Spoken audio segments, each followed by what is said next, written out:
Good evening, everybody. Welcome to the Freetown Board of Selectmen's meeting, this being July 16th, time now being 6:01 p.m.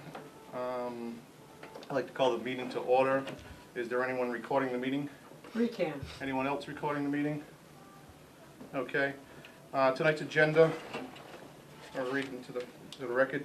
6 p.m. call to order, 6 p.m. Board of Health variance for 251A Middleborough Road, 6 p.m. Board of Health variance for 92 Richmond Road, 6 p.m. pinning ceremony for the fire department promotions and full-time hires. 6 p.m. discussion with Ray Levy regarding retail medical marijuana sales. Public discussion.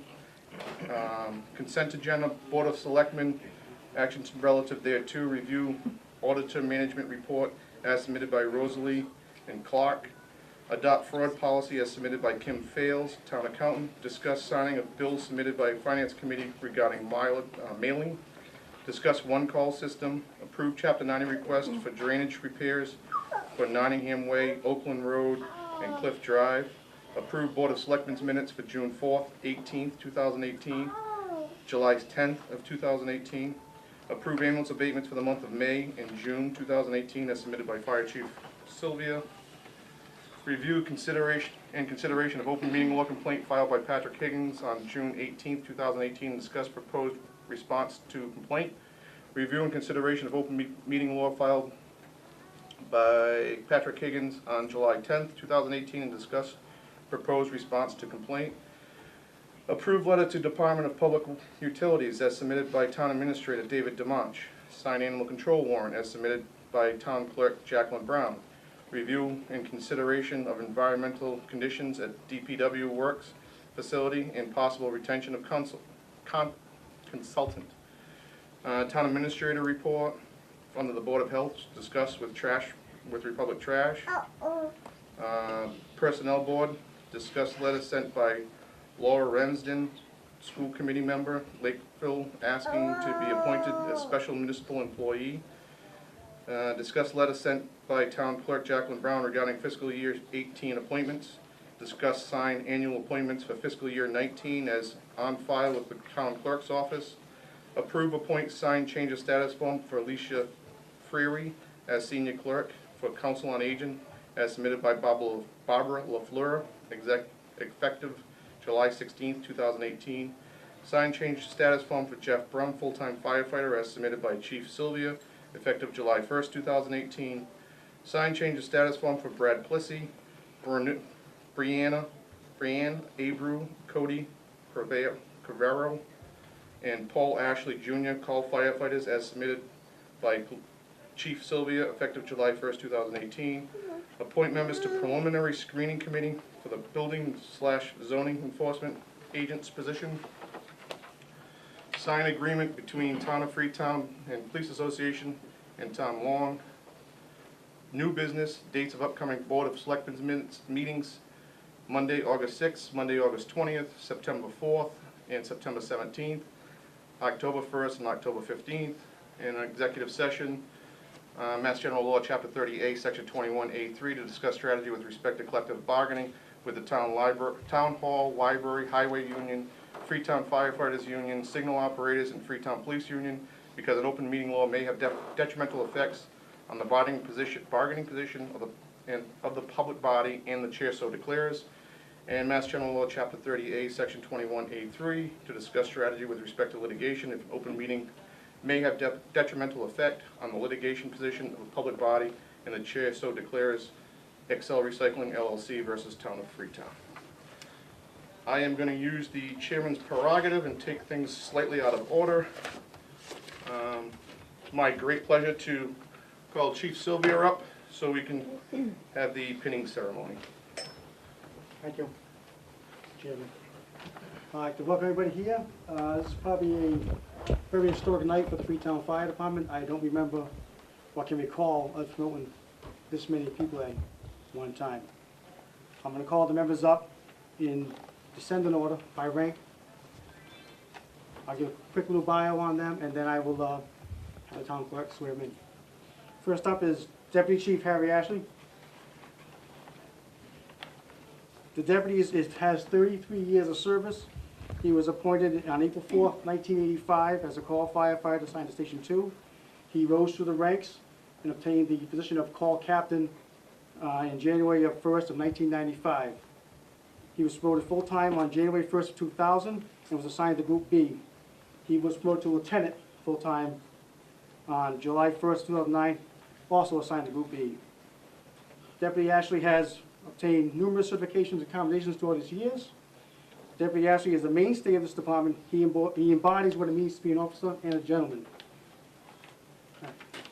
Tom Clerk, you have-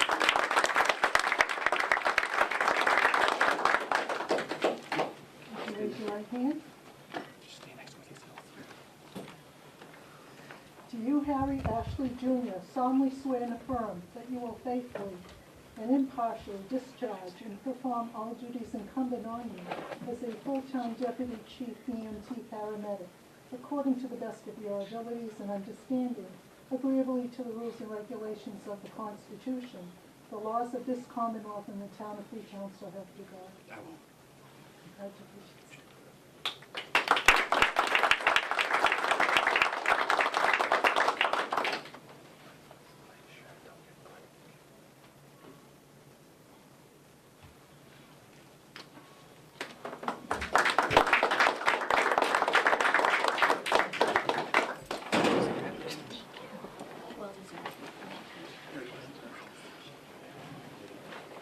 Oh, Amy, I was crying.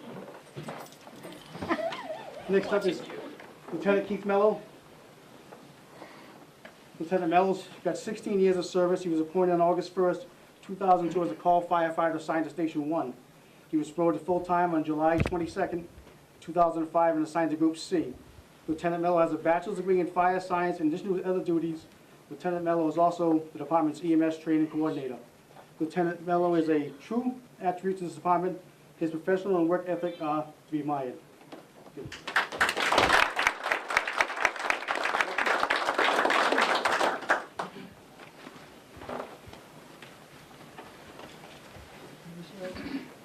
Keith Miller, solemnly swear and affirm that you will faithfully and impartially discharge and perform all duties incumbent on you as a full-time Lieutenant EMT Paramedic, according to the best of your abilities and understanding, agreeably to the rules and regulations of the Constitution, the laws of this Commonwealth and the town of Freetown, so help you God.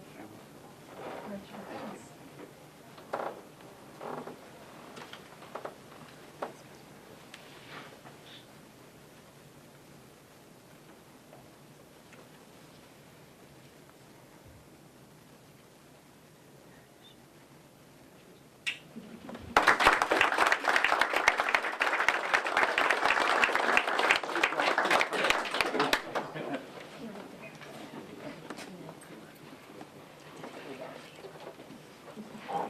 Up next is Lieutenant Mark Brogan.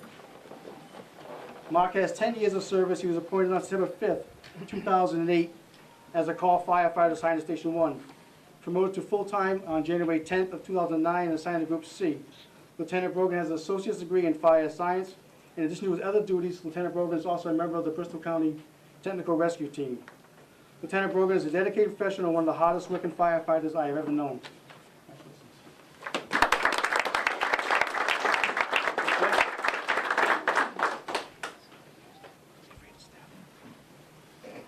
Stand up.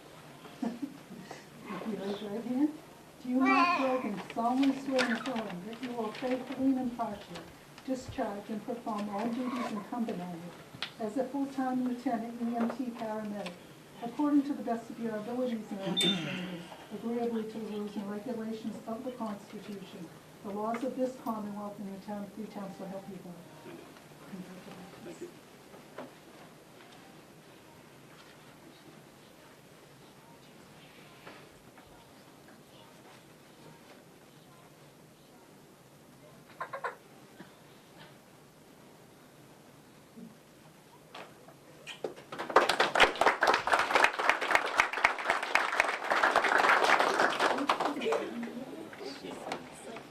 Next is Lieutenant Ryan Sylvia. Ryan is a second-generation firefighter, 11 years of service. He was appointed October 13th, 2007 as a call firefighter assigned to Station 1. Graduate of the Massachusetts Fire Academy, he received the Martin H. McNamara Award for graduating #1 in his class of 45. Lieutenant Sylvia has a associate's degree in fire science. In addition to his other duties, Lieutenant Sylvia is also the department's grant writer, and to date, he's brought in over $500,000 in federal grant money to the town.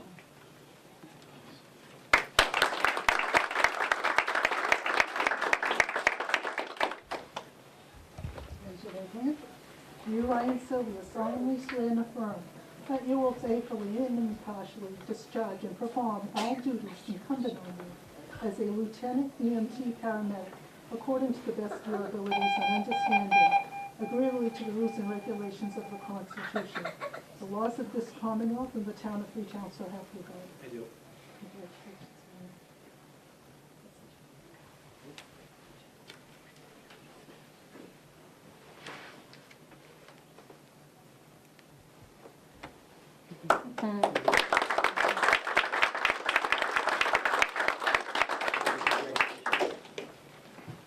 And certainly last but not least, can I have Lieutenant Jeff Camaro, retired from the Bedford Fire Department up front. Firefighter Zachary Pettifos, third generation firefighter, 7 years of service. He was appointed on July 1st, 2011 as a call firefighter assigned to Station 2. Promoted full-time this past January. Zach is a graduate of the Massachusetts Firefighting Academy. Zach is currently working on his associate's degree at Bristol Community College. Zach is a true student of the profession. He's constantly striving to learn new skills and life-saving techniques to make him a better firefighter. Zachary represents the future of the Freetown Fire Department, and the future looks bright. Would you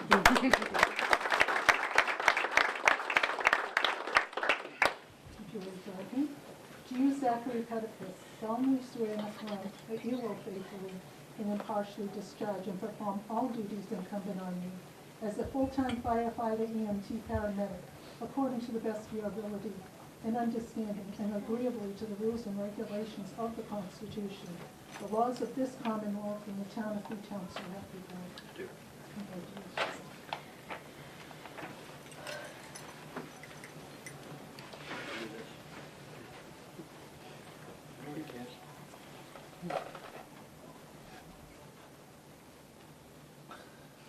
Really, Bubba? Hey, I'm old, what do you want from me? There it is. You just stick it right in. There you go. Yes, you can. Jim right through. Stick it right in there.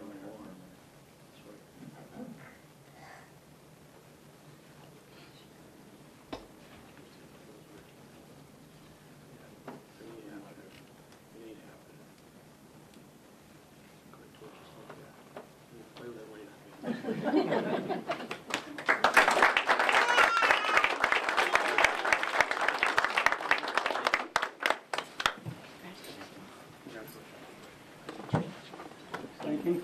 Thank you. No, thank you. No. Yeah, Tara, just to get his checks. At this time, the board's going to take a quick 5-minute recess, and it's going to be close to 5 minutes because we have a long agenda for everybody to go take pictures and be with their loved ones for a few minutes. We gotta go. And we're back from recess. Next on the agenda is going to be the Board of Health for 2 health variances. The first, doesn't matter to me, an order. If you have a specific order you want to go in? I'd say probably do Richmond Road first. Richmond Road, I'll turn it over to Health Chair Lisa Pacheco. All right, I'll call the parties up to the table, please. Hi, how are you? Good, thank you. How are Can you you? introduce yourself? My name is Brad Fitzgerald from SFG Associates Civil Engineers. We're the project engineers on this. Thank you. And do we have any green cards, any abutters, notification, anything? No. No? No, it's a water table. Okay, all set then. Let's move along. Okay, so we have an existing dwelling with a leaching field behind it. It's failing. The homeowners are selling to the current tenants in the house, but it needs a new, it failed Title V, so it needs a new system. So we did some perk tests, and we proposed a system coming out the back of the house and going out into the backyard, just inside the tree line. In order to keep it a gravity system, we're requesting a local upgrade to allow the water table, or the base of the system to be 4 feet above the water table instead of the required 5. And by doing that, it would save them probably about $3,500 or more Thank you. in fees for between electrician, pump chamber, excavation.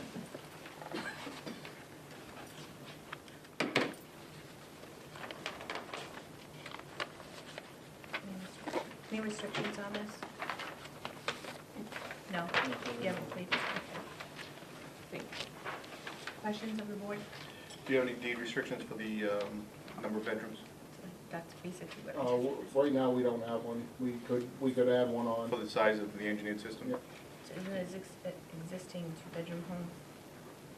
Did you size the system for a two-bedroom? No, Title V requires us to size it for 3, so I'm pretty Okay. sure it's been sized for 3.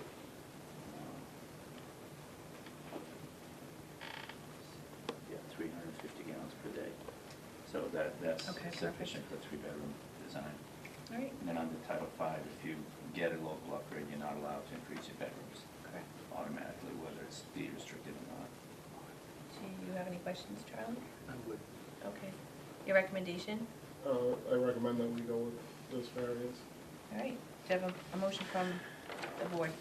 I'm gonna make a motion to approve decreasing the distance from the water table from 5 feet down to 4 feet. Do you have a second? All in favor? Aye. Awesome. Thank you very much. Thank you. Yeah, I haven't seen that. Okay, next.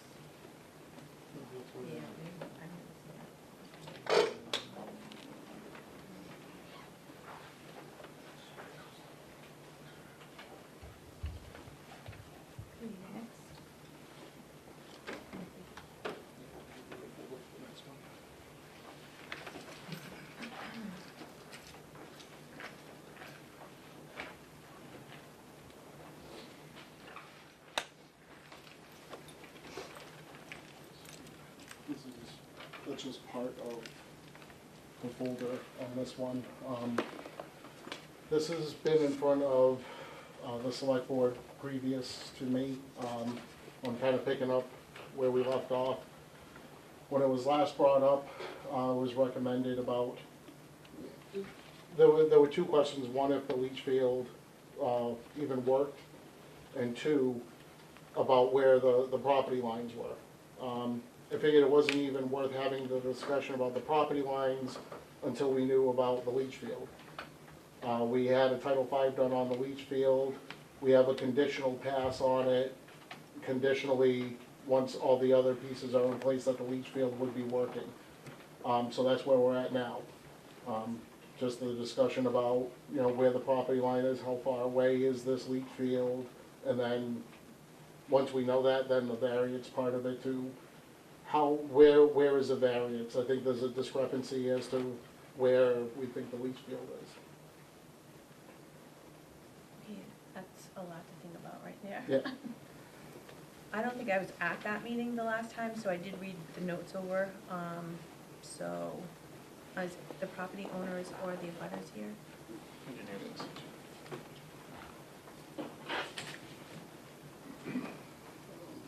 Sir, can you state your name for the record, please? Yes, for the record, my name is Azure Tenio. Okay, I am a registered professional engineer and a registered professional land surveyor in the Commonwealth of Massachusetts. okay, And I assisted Mr. and Mrs. Buckley, Robert Buckley, and Patty Buckley, the owners of the property. okay. So, I'll find it out.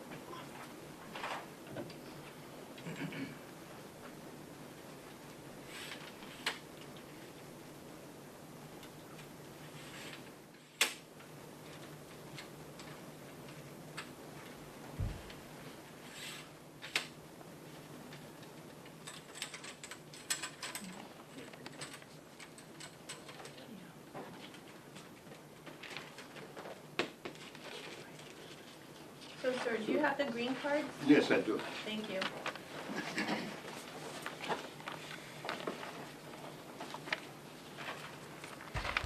Thank you. And have a copy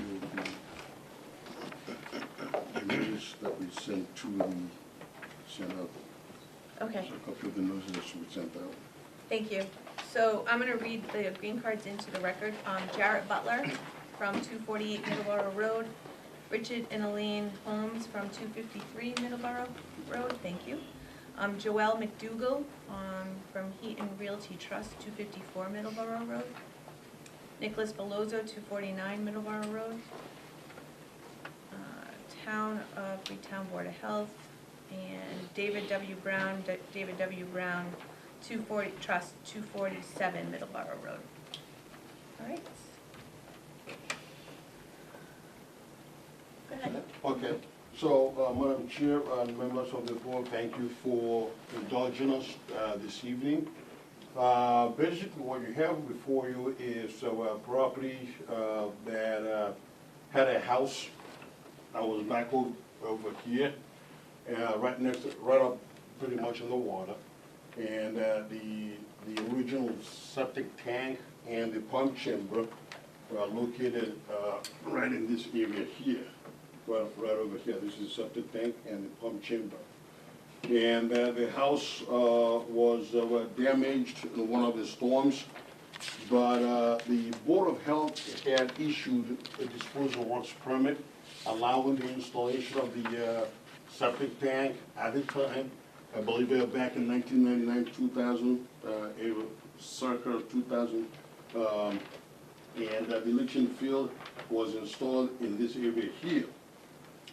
And because the house was not reconstructed within a 2-year period, it required that we go back to the Board of Appeals, which granted the variances, and then it was litigated, and then it was returned back to the Board of Appeals, and then they granted the variances. We also went to the Conservation Commission because it did not make any sense to rebuild in the water.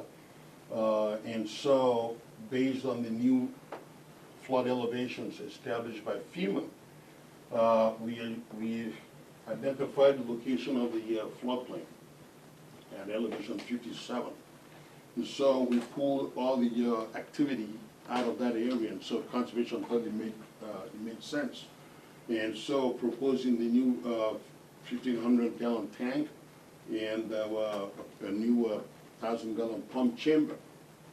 And what Derek was correct in that we have a leaching field that wasn't damaged, but whereas we're pulling the building out and putting a new septic tank and a pump chamber, he asked that, a matter of fact, last time we were here was an informal discussion that we had. And Madam Chair, you were not present at the time. And so the prior health agent recommended that we look at his leaching system, as well as your current agent. And so after the rainfall, if you recognize the system, it's not a complete system in that you don't have an active house and it's active pump chamber and active tank.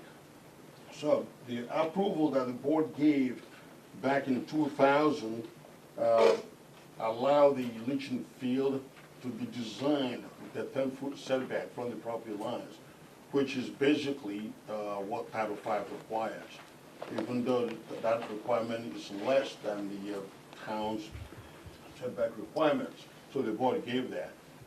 Unfortunately, the engineer of record at the time did not submit or provide the town with an as-built plan of where the system is. And usually, if I design a septic system, I will go out and once they do open hole inspection that I will normally do with the health agent. And then I will also, once the system is installed, look at the components and then prepare an as-built plan. Unfortunately, I was not the record engineer for this project. For some reason, there was no record as-built plan. And so, when I did the Title V inspection, you couldn't verify whether there's a ponding over the leaching field, that's one of the criteria, or whether there's a backup. So what I did as an engineer who's done these projects for the last 35 years in the Commonwealth, the Commonwealth of Massachusetts, I did what we call a simulation. For example, before you send a rocket into a space shuttle, you do flight simulations before to know if in fact the actual space shuttle would work. So what I did was I inundated the field with the 2.8 gallons a minute flow consistently from our 2 barrels that we filled up, so that to see if the system will surcharge. There was no surcharge of the system. We maintained a steady flow, steady introduction of that stream flow. And so the system, the field works, and as a matter of fact, that was after the all that rainfall that we had in March. Now, fast forward to the drawing. As an engineer, I have to draw a plan that I can, as a licensed professional, certify. So for me to certify a plan, and if you note on my plan, it says approximate location of the leaching field.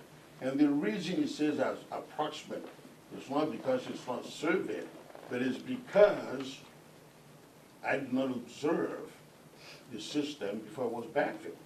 And so what you do is you reconstruct based on the observed components, like the distribution box and the inspection port.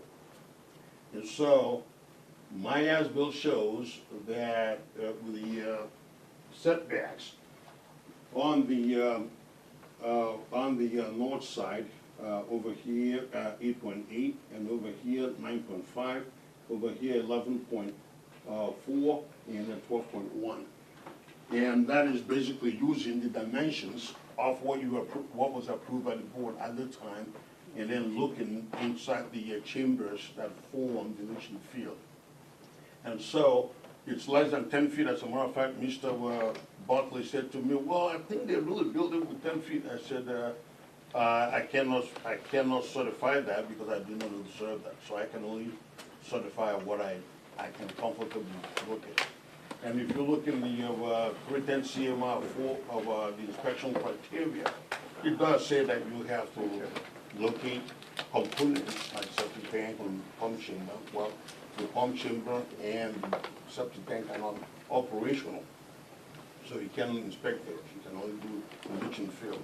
And it also says that you don't excavate because I don't want you to disturb this leaching field.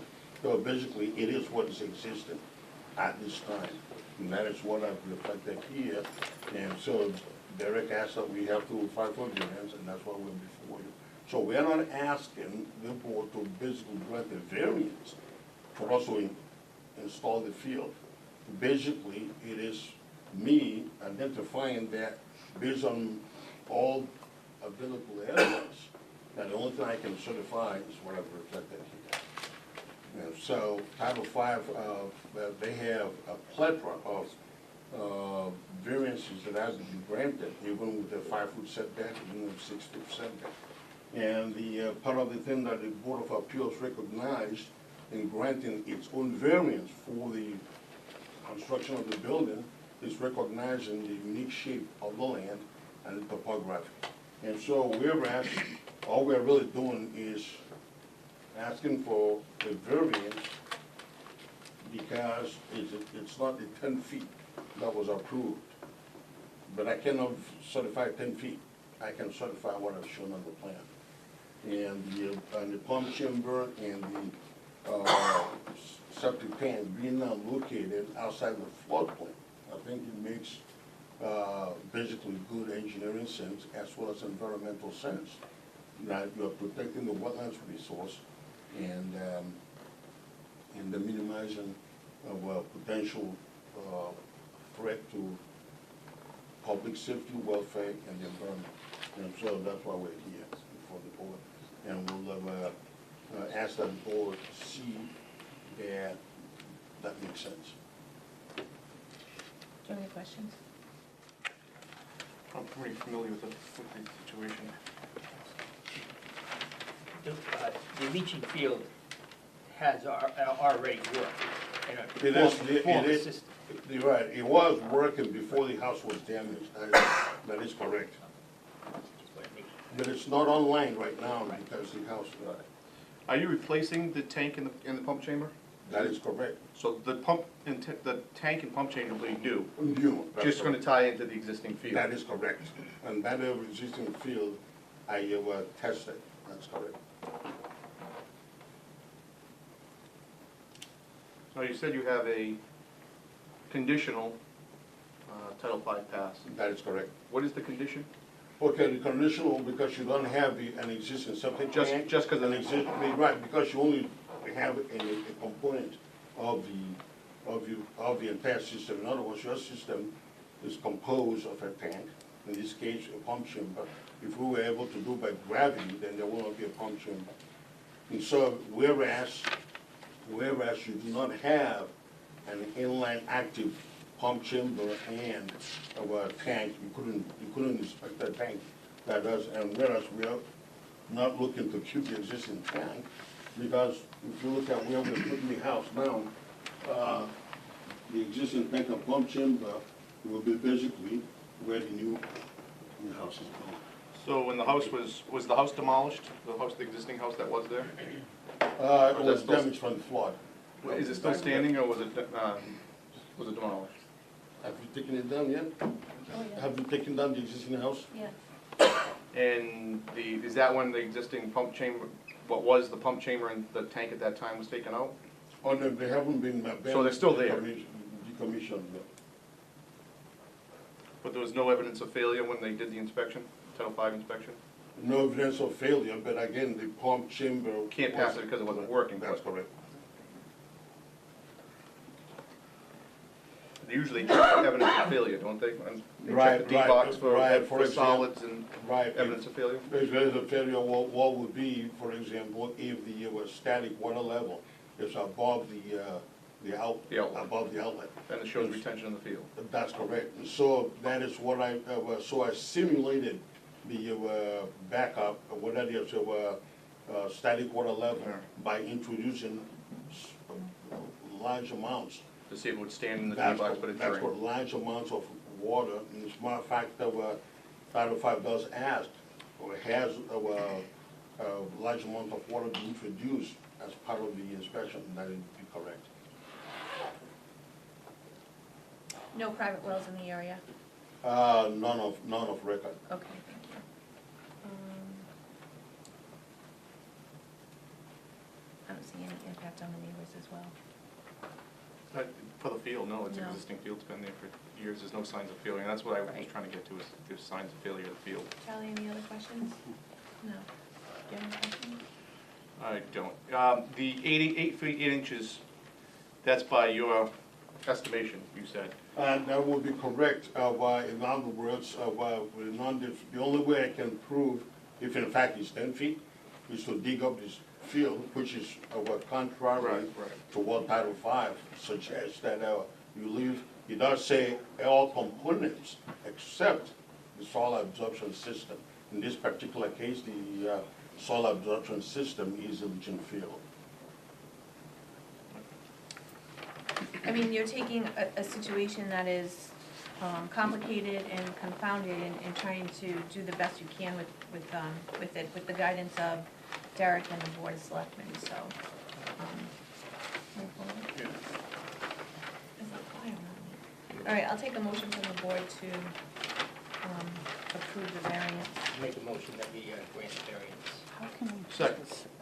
Oh, you have comments from, Sorry, Hello. I wanted to get a motion in a second before we went any Oh, I further. thought you're that not was. discussing. Okay, now we can go into discussion. Okay. Okay, go ahead.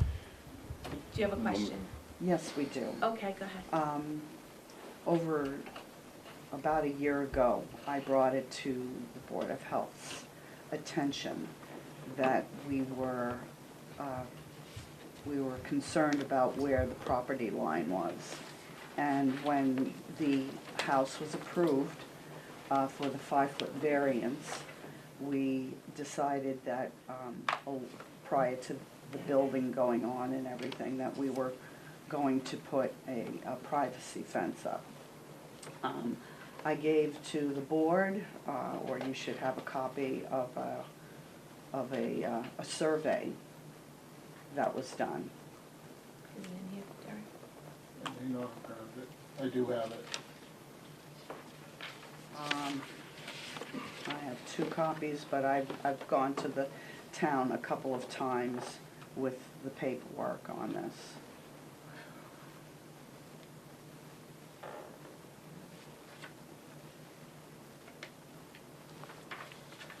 I have a copy of that if you'd like to. Sure. I apologize, I do That's have okay. it.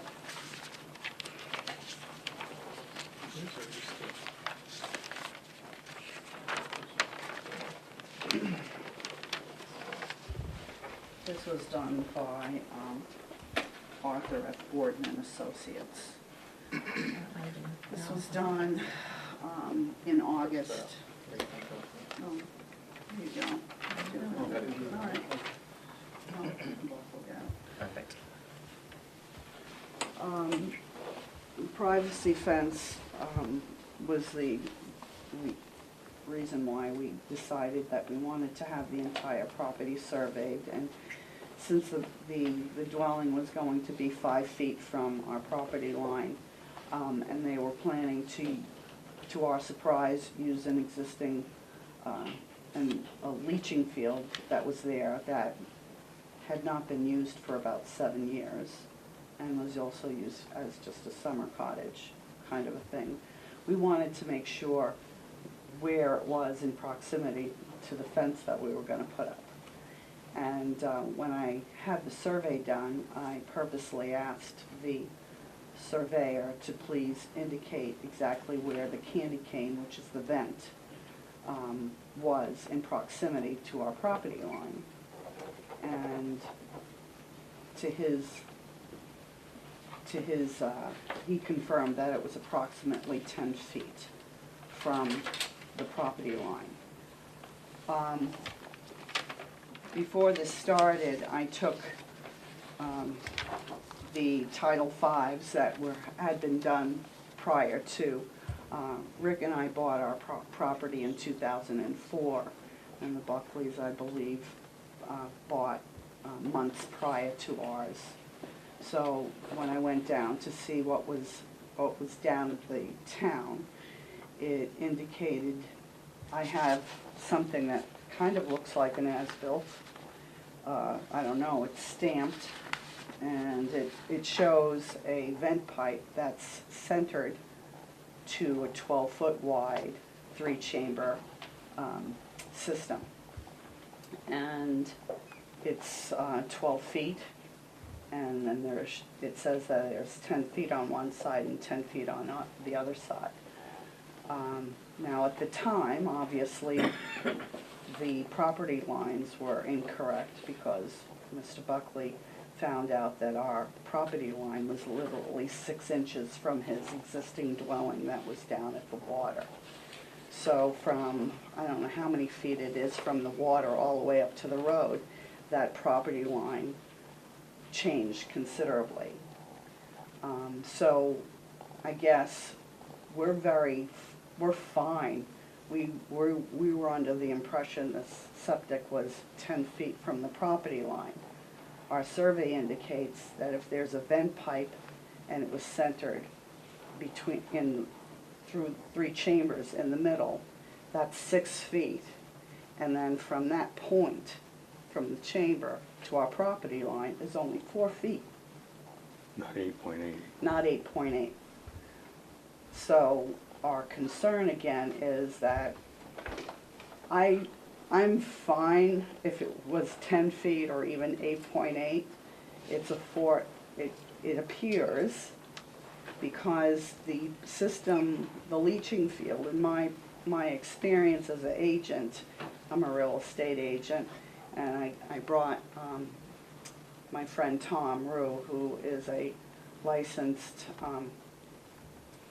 soil analysis and engineer in the business of septic systems, installations and stuff. The leaching field, to our knowledge, when the house was taken down, the septic system or the tank or whatever was removed. And from the prior Board of Health agent, there was not a Title V done prior to from what we understand, done prior to the tank and the D-box being not used anymore. So, given the amount of time that expired between the storm that had happened and the approval of the Buckleys doing their, the home, the system has not been, the leash system was not used. We're also, so again, we'd be fine with going forward if it had been, if the leaching field had actually been, the Title V is based on a lot of speculative information, I would think, because nothing could get dug up, because they didn't want to ruin the chambers, and I understand that completely. But the testing for a leach field, it's not, that's why I brought Tom along, because he kind of knows what testing is usually used, you know, like if there was hydraulic testing done. To my knowledge, there was something called jetting that was done.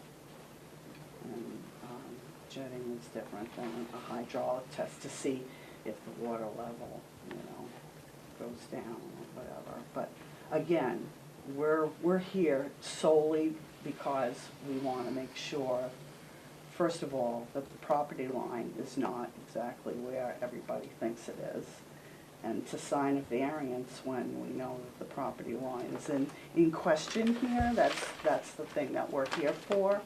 The integrity of the system, if we're signing a variance for 4 feet, and the integrity of the system is really unknown, that's obviously a concern, and 10 feet minimums or requirements are there for a purpose.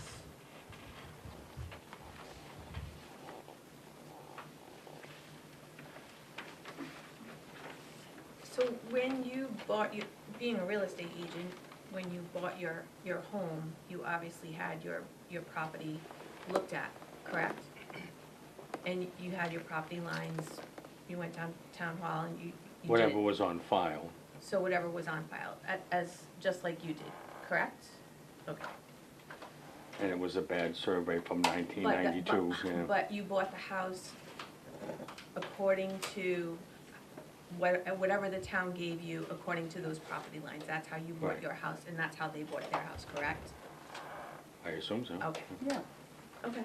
But now we have a new home, so it's different, and we did go through the process of the. I'm just trying to Of all of wrap my that. head around Yeah. from point A all Yeah. the way to Yeah. where we are now. So we all know that the property line is different prior to the Buckleys now building a new home. You know, that was definitely, Oh, well, Madam Chair, if I may, please. Property line boundaries, lines don't change because the house changed. I surveyed that property. I am a licensed land surveyor, and I have not seen what is being discussed here is speculative and based on conjectures. I don't see anything from another licensed surveyor that says that property line is wrong. He says. Before we get to that. Right, I don't see, Before we get to that, yeah. I have a couple questions. Yes, sir. Where is your vent, where's the vent? Do you have, is that system vented? The diffuser is vented? Well, I believe it's vented, but it's not on the, what you have on the system. So here- It's inspection, what you have is inspection 4, that is right I see here. cover, 18-inch cover. That's correct, that's the inspection of the existing, see, that is part of Right. how I established where the feet, in other words, to suggest that it's 4 feet, you have to have a crooked, right? So, But you didn't put the vent on the plan? no, I did not. All right. And unfortunately, your engineer didn't show the distance from, you said it's 4 feet, but he doesn't show that on here, so I don't know where that number came from.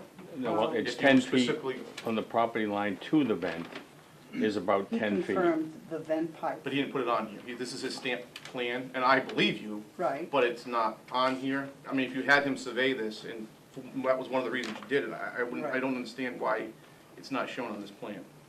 I don't understand, you mean the amount Distance. of, of Distance, just like you have distance. distance here. You have here, 343.74 Right. feet. It You have does not- distance here, right, correct. but you wanted him to show the distance from the center of your vent pipe to the property line.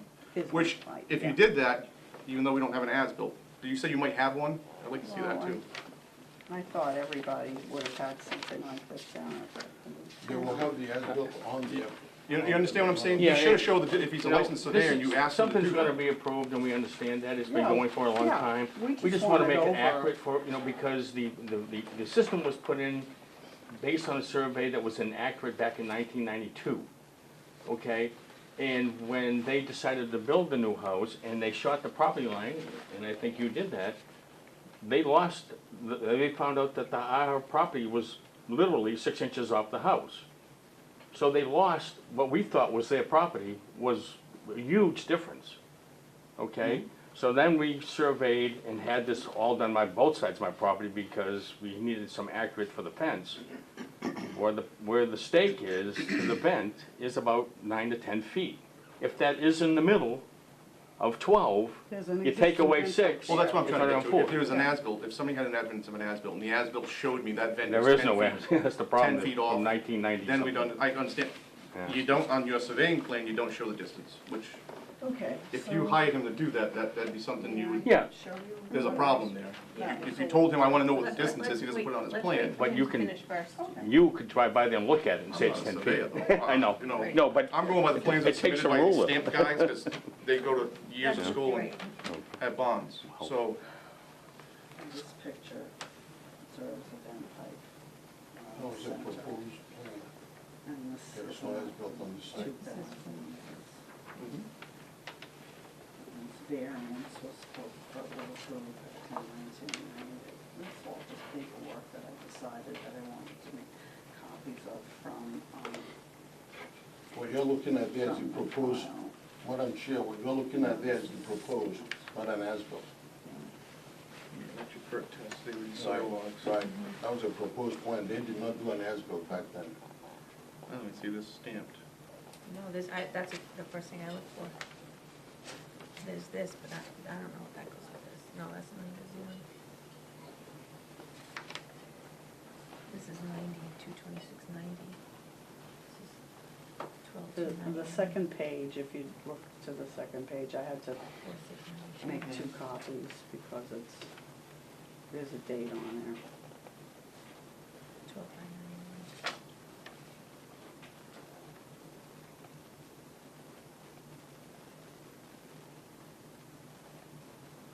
But even that doesn't give And it doesn't get, no.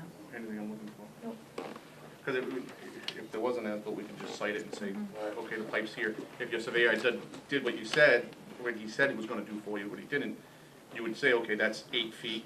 This says it's supposed to be 12, He and now has you it know. on his schematics, I guess, in the office, and he could give me from looking at, from all of his projections, that. I'm curious, though, we have 2 engineers in the room. Sir, can I get your name? Would you like to speak to this at all? I'm kind of in the late in the game. I have not been to the site or anything like Okay. that, and I just know about what Elaine told me about the pipe. But as I said, I haven't been to the site.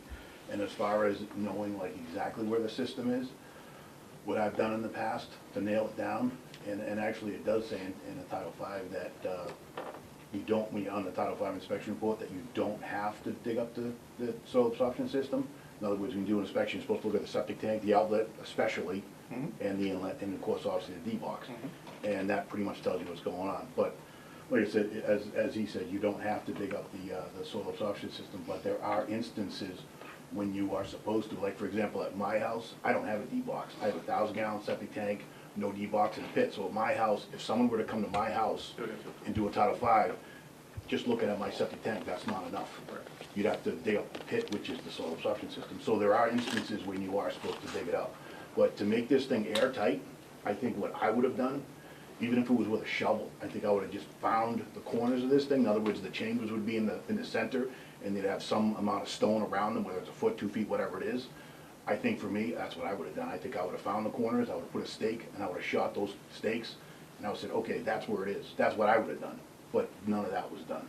I don't know why, but none of it was done. What is the effect if it's too close to a property line? If it's Well, 4 feet if off you, the property if you line have, versus 6 if you feet have versus 8 if you have your system, it depends on the slope too. As I said, I haven't been to the site, I don't know if it's level or if it's on a hill. But from the top of the chamber, you're supposed to have that elevation at least 15 feet all the way around. And what we do sometimes is, we put poly barriers around it, around the outer perimeter of the system, so as to keep the effluent. You don't wanna have breakout, it's called. You wanna keep the effluent, have it go vertically down into the ground instead of breaking out the side of the hill. So that's another option. But as I said, I have not been to the site, I haven't seen it. So. We do have topography issues here.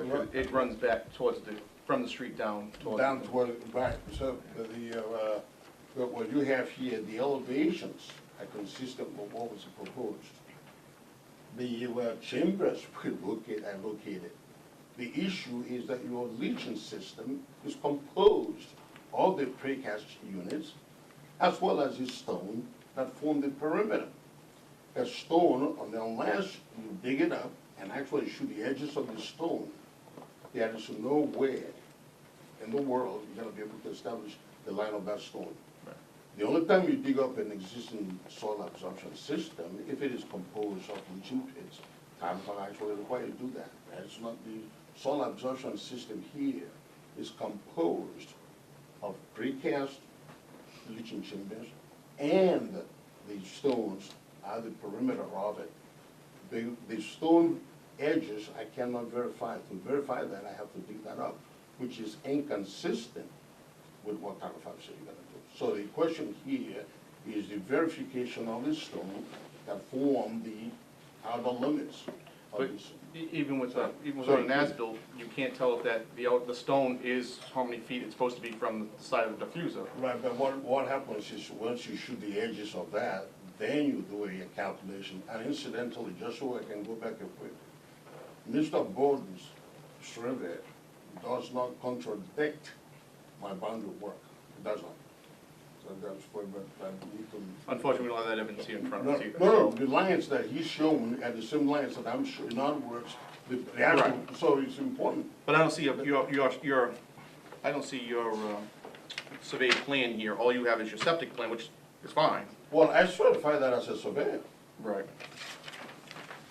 I certified it, I certified it. This isn't gonna tell me anything though, just looking at a page without seeing references to neighboring properties and who's where. This just tells me your feet are this is correct.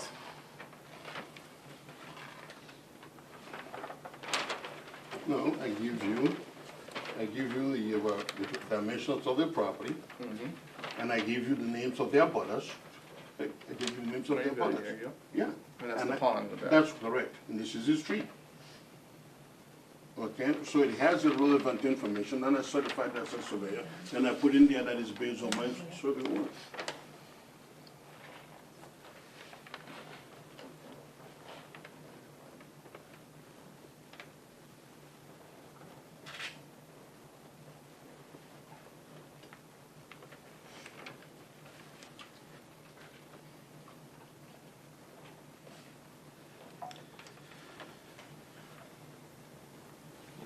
This doesn't have his bounds here. All it has is the neighbor's bound. It's the only one that's in common, is the 348.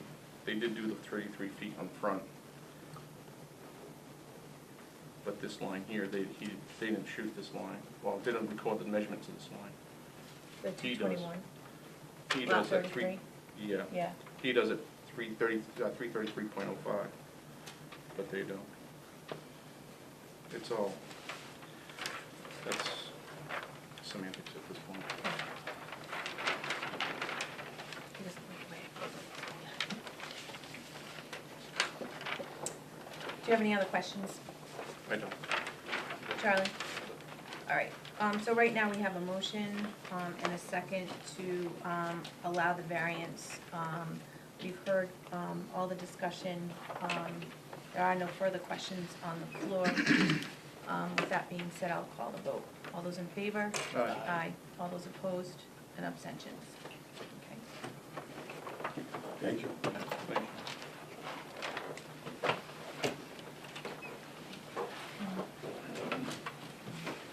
And now I'm Back to the agenda. Last last thing, 6 PM agenda is discussion with Ray Levy regarding retail medical marijuana sales. I gave them back to you. If not, then check. You gave a copy of the plan, Derek has them all. Derek has, that's He has fine. everything for you. Thank you. very much.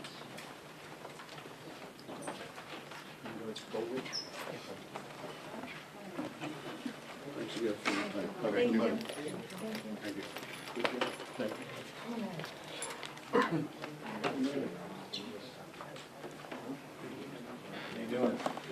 Hi, how are you? How are you? Hi. Hello? Hi, Ray, how are you? How you doing? Good. Anybody's Do you gonna wanna come speak? Can we No, have it's all you right. We're introduce yourselves, just the two of you? So Richard Bakari from Churchill and Banks.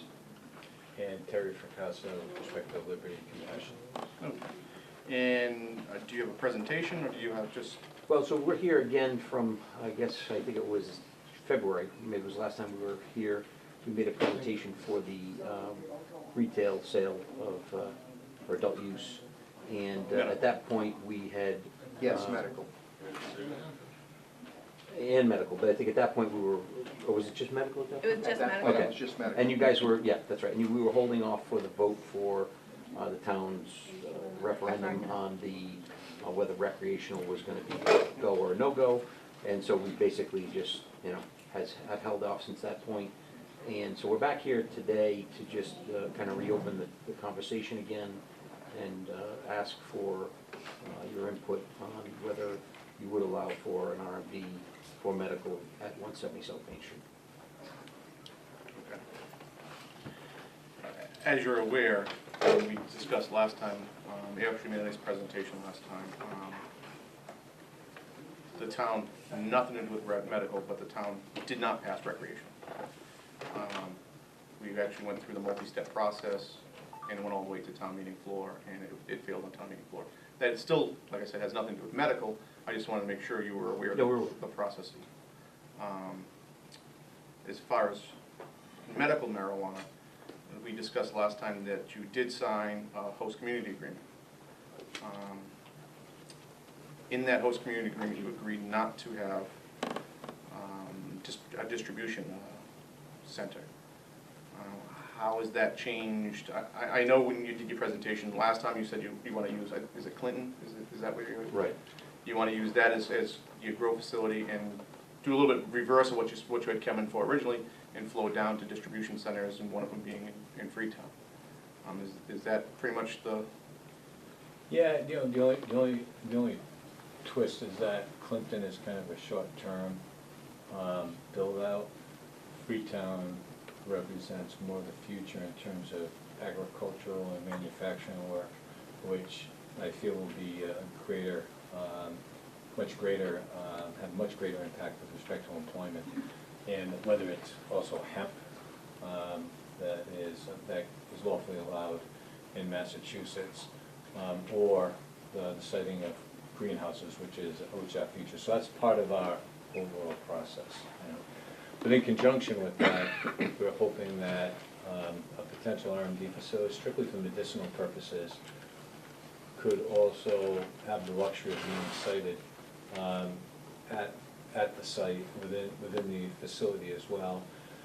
Not sure if it would actually bring in a lot of patients, given its remote location and other dispensaries that are there, but it would be helpful to us as a company, and I think it would be an amenity for those medical patients that are in the area to have access. And so we were just sort of exploring whether that concept is something that could be amenable.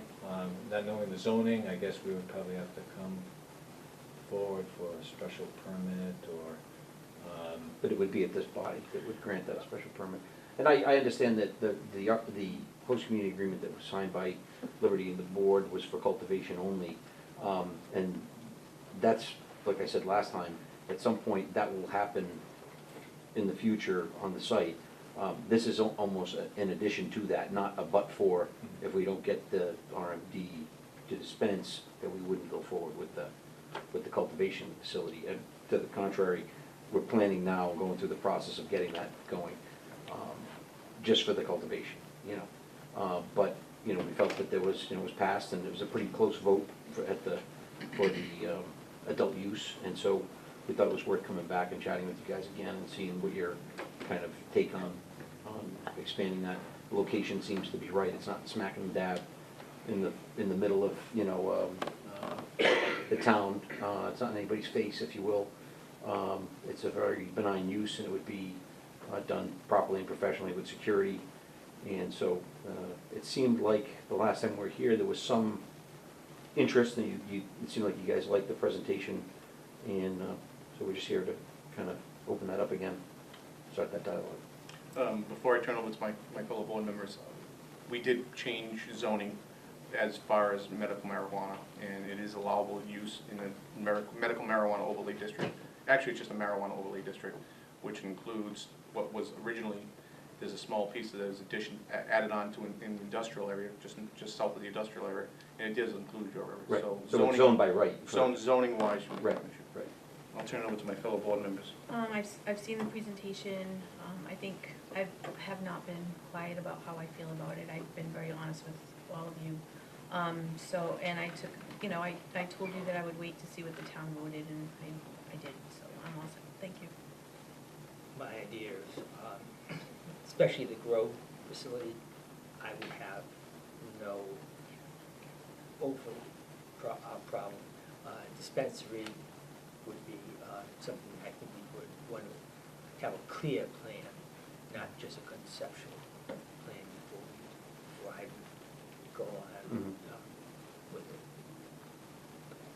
it. And to reiterate some of the concerns, currently it's not a heavily populated area.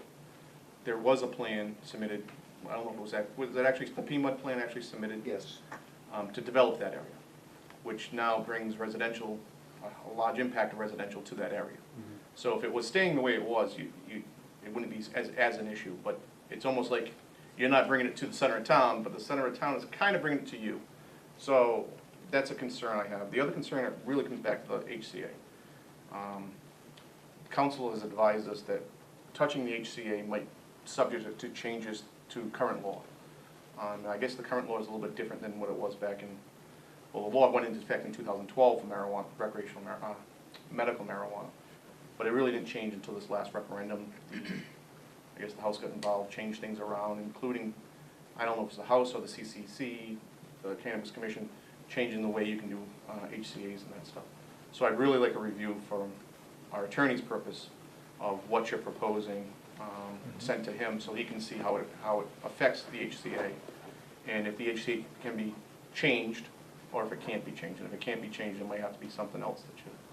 Yeah, I think we were gonna just submit a whole new host community agreement just for the dispensary, and leave the cultivation one as it is. Our intention wasn't to change. But they're sort of tied together. It's the same company. They're tied, like this host community agreement says that there will be no retail marijuana dispensary or medical retail marijuana dispensary. That's in that agreement. Yeah. So, I mean, they're already tied together. So if you had another one that said, okay, we'll allow this retail establishment, then it would nullify the original. I guess I see a point. I mean, I guess simply stating, I would just say we could amend that and eliminate that one condition and have a separate one, because it's, but I agree. I'm concerned if we open you don't that instrument, then it might be subject to Other issues. Litigation. So that's more my concern. Okay. That, and when we find out exactly where PMUD's going, how close you're gonna be to housing, to residential, that kind of stuff. Yeah. And again, like, just for the audience's sake, it's in that front building that you already have. Right, that was what Right. the plan was, right. Was to locate in that existing. It's not that I don't know where the building is, it's I don't know what the other What's stuff's around gonna it. go around it. Right, No, I well, know. I Just get that, for and I guess, yeah. you know, from the state's bylaw, it wouldn't be in the setback of anything that would, you know, trigger the site unsuitable. Right. That's different from what you guys might impose, but, you know, we've been meeting all regulations from the state. And again, I don't think it's the type of use that is going to be kind of a noxious use in the middle of it. It would really be no different than,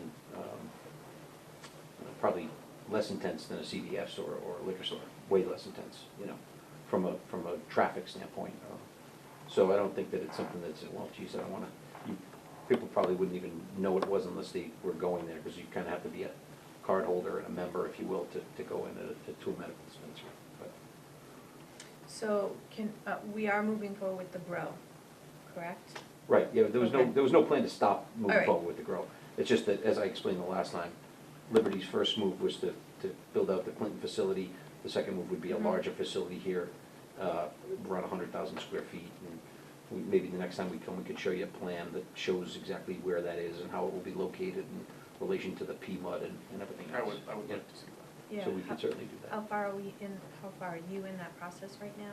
So we're just starting the planning process for Okay. that, but we're in the process of building out Yep. the Clinton facility. Okay. And so that'll be up and running for a year or so, and then we'll probably break ground on this piece. Okay. So you're not hearing a no from us, we just want to know more information. Understood. So I guess, what would you say the next step is for us? Should we submit, host community agreement to you guys for review with the town's Yeah, so council? we can send it to council and see exactly how it's gonna impact the current one we have. Okay. If there is an impact, if it's not compatible. How would it change, or what the issues? Yeah, and my concern is where you don't, the host community agreement doesn't talk about a specific building, it talks about specific business with relationship to the town. So if that business is now doing something that's contrary to a contract it has with the town, or an agreement it has with the town, that might be an issue. So that's my concern, that might open up everything else in the contract, and I don't wanna do that, so, Okay. okay? Yep. all set. So we would follow up with the city council? Send in your This is the council. proposed, Excuse me, the council, city council. we are the city council. You The counselor, the city's counselor, but, got them all, town manager and all There you this go. stuff, right here. Why don't we do with the town manager? and he Send can- it he to can- town administrator, and he'll forward it to council, we'll get an opinion from council, and then we can have you back in. And by that time, hopefully, we'll have, you'll have a plan put together, what you're Yeah, proposing. you can show where everything's located on the site. Okay, Okay. Thank More you. Okay. details, the better. sure, understood. The more vague, the more we have to send you back. Understood. Thanks for Thank your you. time. Thank you. Just wanted to Thank kind of reopen the Thanks. conversation. Nope, Yep. beautiful, thank you. Thank you. You have downtime now? You're done? Yeah, Yeah, I do. good. 14 days straight. I know. I'm flat out, yeah. Thanks, see you. Yeah, bye, Ray. Weekly public discussion. Charlie, are you making out on your sound ordinance? Well, Charlie, you can't really speak in weekly town discussion, because it's a violation of open meeting law. no, I'm mistake. We're still working around it. It's got a ways to go until town meeting. We'll see what happens. Everybody's helping you out? Well, we'll be working on it. Okay. Moving on. Has anybody heard anything from the DEP about selling this? We can't really discuss things in weekly public discussion because it triggers an open meeting law violation. So unfortunately, the town council has reminded us several times recently about open meeting law issues, so. Consent agenda, review auditor management report as submitted by Rosalie and Clark. We have been in receipt of the management review letter dated June 30, 2017. Basically provides an overview of our financials as well as an audit of specific items that come up during the course of the audit, included in the process of looking at our financial systems and the integrity of our financial systems. As you go through the document, certain issues have been raised. Those issues were addressed through the finance team and with the help of Kim. We've developed responses to each of the findings that have been, or notations that have been made by the auditors, and we're continuing to work with the auditors to ensure that we're coming into, I won't say compliance, but just bringing our systems into, the position where they should be in terms of the accounting system. If there's any specific questions regarding the audit itself, I'd be happy to, Kim and I would be happy to discuss any of the specific items that were identified. Basically, that's it. No major red flags? Well, do you want to address the, Most of the items we've actually already put into process and are being dealt with. The two that I think are needing some attention from you folks relate to the water department observations. Self-staining operations is one item, and the other is water meters and billing cycles. I think there's some concern from the auditors about funding going to the water department. There is an indirect cost plan that we have where money's coming back to the town. I think folks can agree that they basically can cover the operation side. The biggest issue is capital and how that's going to get addressed going forward. I think they're looking to see that there's more of a cohesive plan in place as to how to address the future needs, mostly of the capital nature, whether it's going to be shared, how it would be shared, that type of thing. in terms of relative to the billing, ensuring that the operations are covering the costs that they're incurring, particularly if you're going into a capital situation where you're going to build out capital, that the water rates are looked at from a consultant standpoint and in accordance with certain standards that are adopted by the industry, so that we're doing what we should be doing in terms of providing the mechanisms to fund future capital projects. Has the water department been made aware of this? Not yet.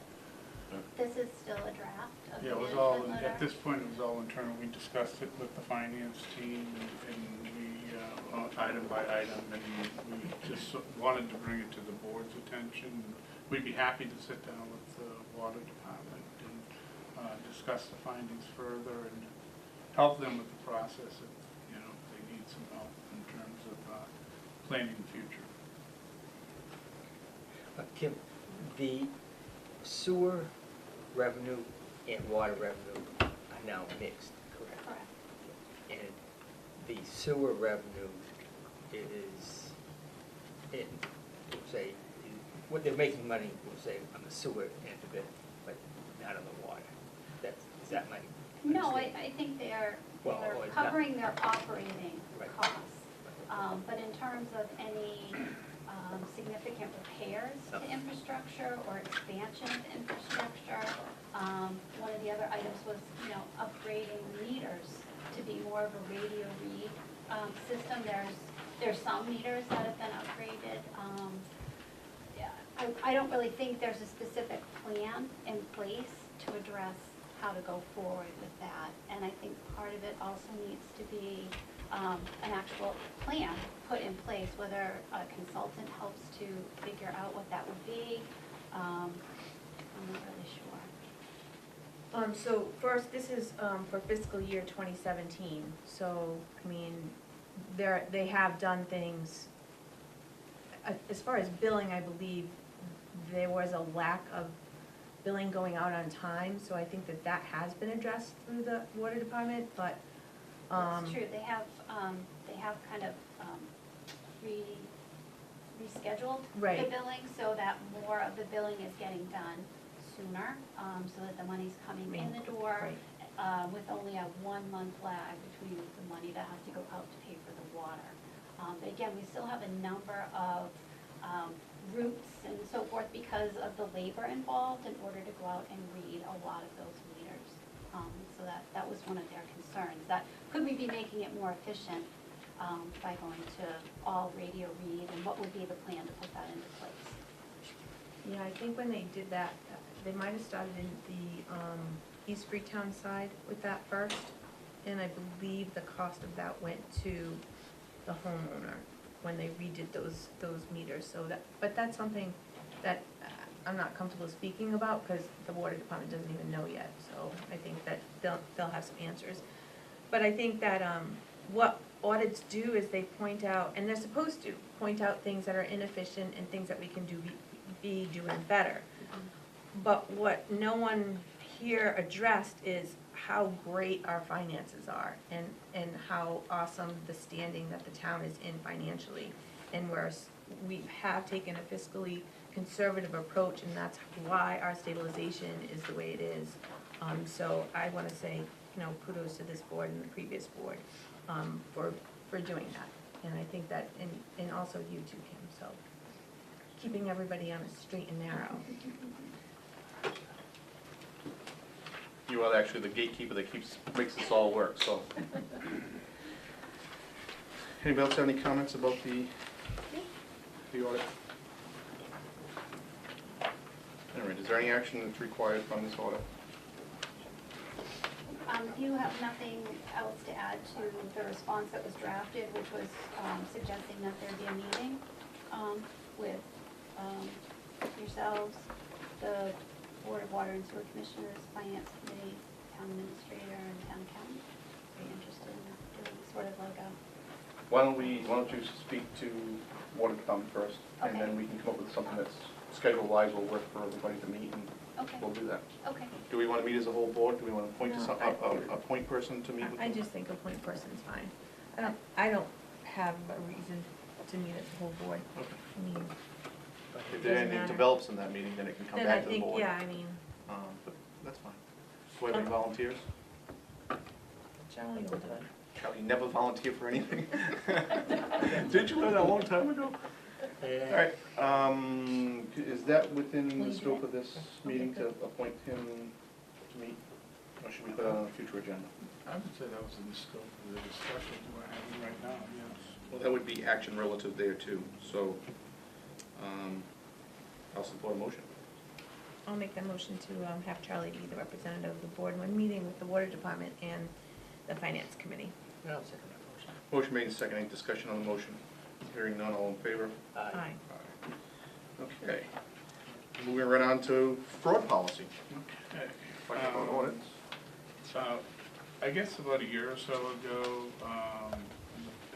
fraud policy, what's called fraud risk assessment policy, had been adopted, not adopted, I should say, had been presented to the board to introduce certain controls, policies and procedures relative to preventing fraud within town government, what types of actions would be taken to identify fraud, developing a clear statement regarding forbidding and illegal activity, as well as fully investigating any incidents of fraud. And part of that means that we have to establish certain control mechanisms and procedures, including inventory our assets.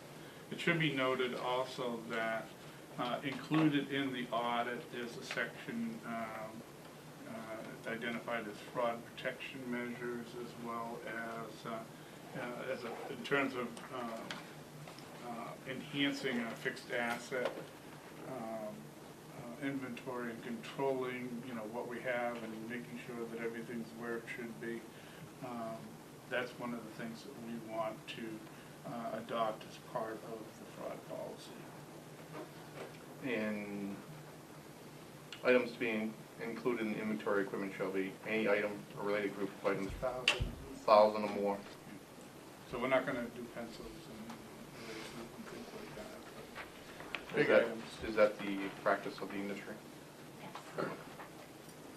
So we're looking basically for the board to adopt the policy, and that will address the auditor's concerns regarding that part of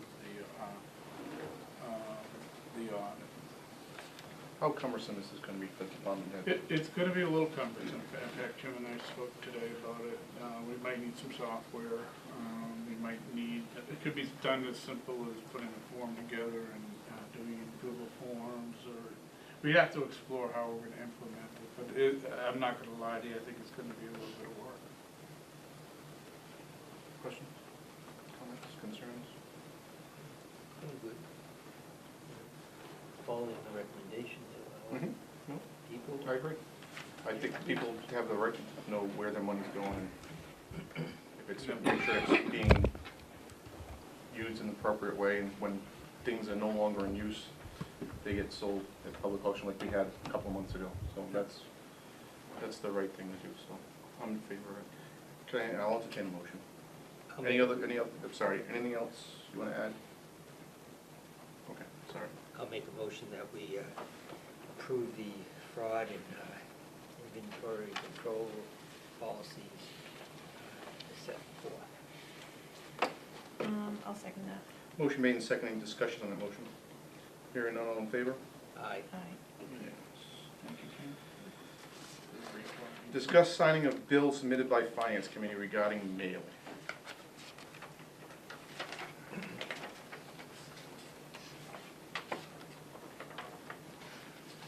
This item had been brought up probably 3 or 4 weeks ago. It was included in the warrant to be paid.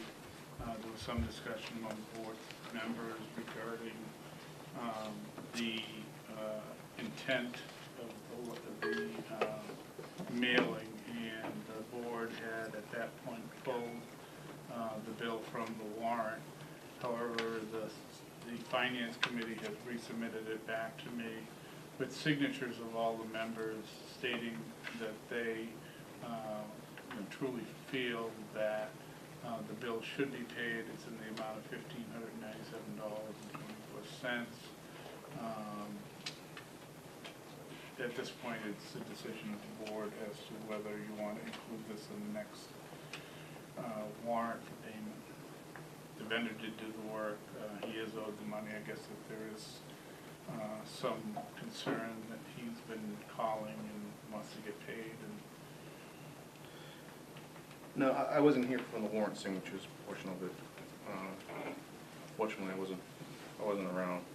I was on vacation. This is for the work done on the May 23rd mailer. So this is prior to the last town meeting, correct? yes. Right. And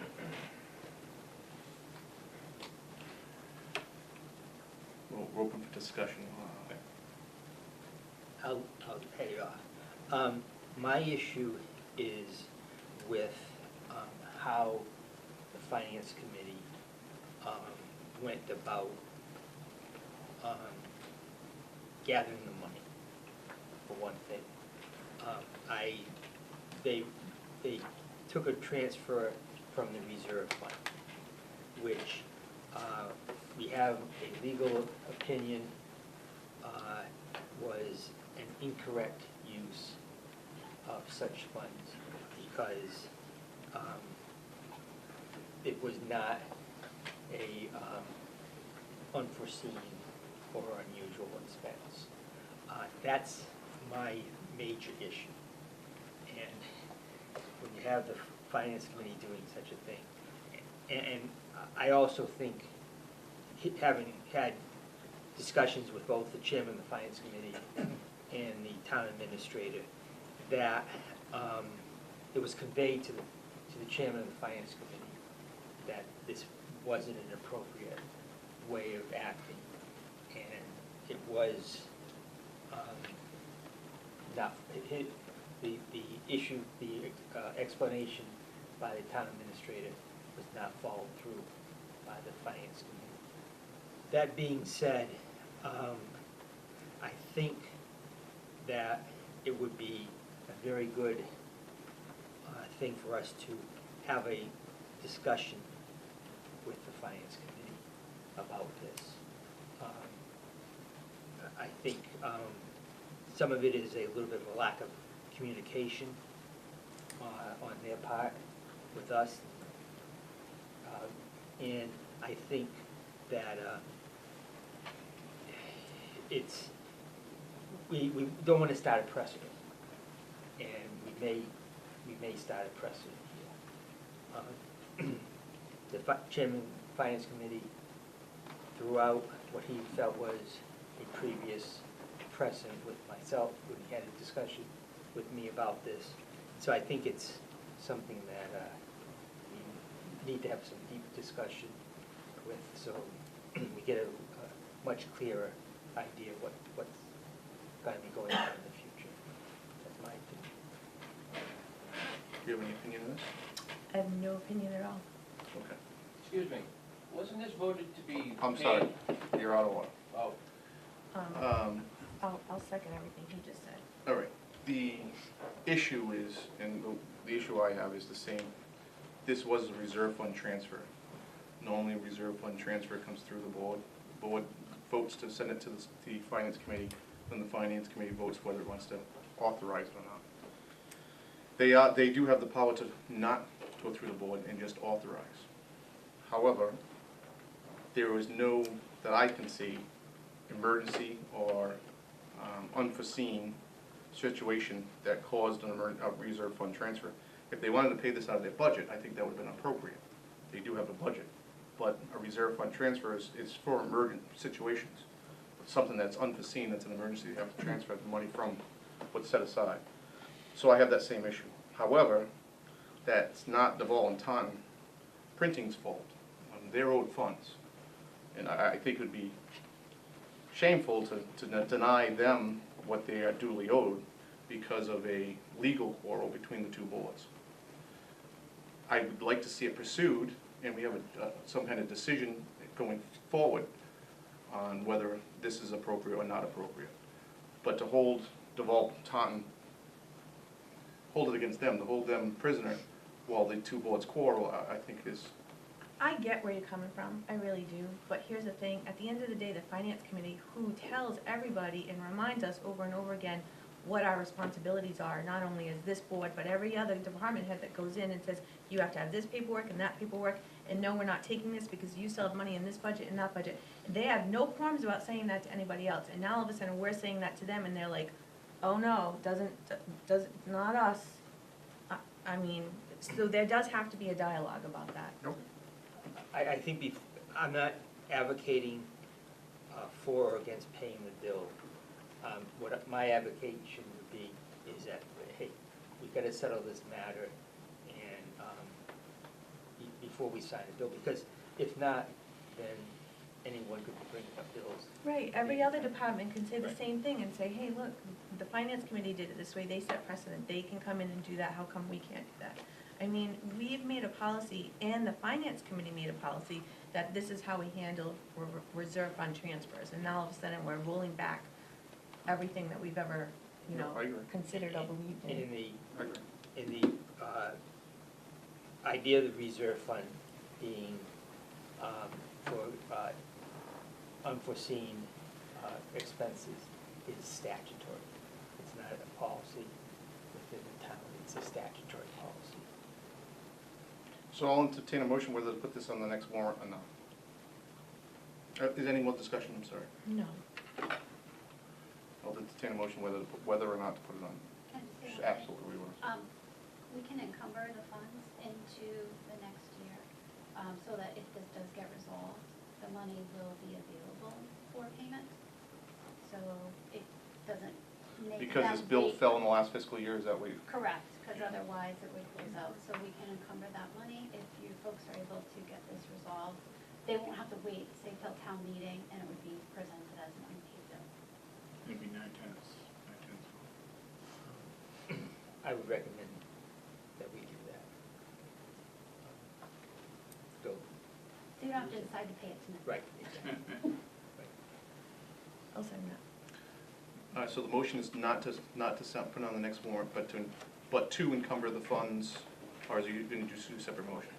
Well, we need one motion. Okay, so that's the motion. Right. So it's not to put it on the next warrant, but to encumber the funds so they hold over to the next fiscal year. Does that sound all right? And you said you seconded it? Yep. Okay. Motion made, second. Any discussion on the motion? Hearing none, all in favor? Aye. Opposed? Aye. Sustained? None. And my grounds for opposal is just simply to pay the bill, not that I had any I agree wholeheartedly with the procedure that wasn't followed correctly. I don't believe it was an emergency, I just don't know about not paying the poor people that put money out. Next is discussion of one call system.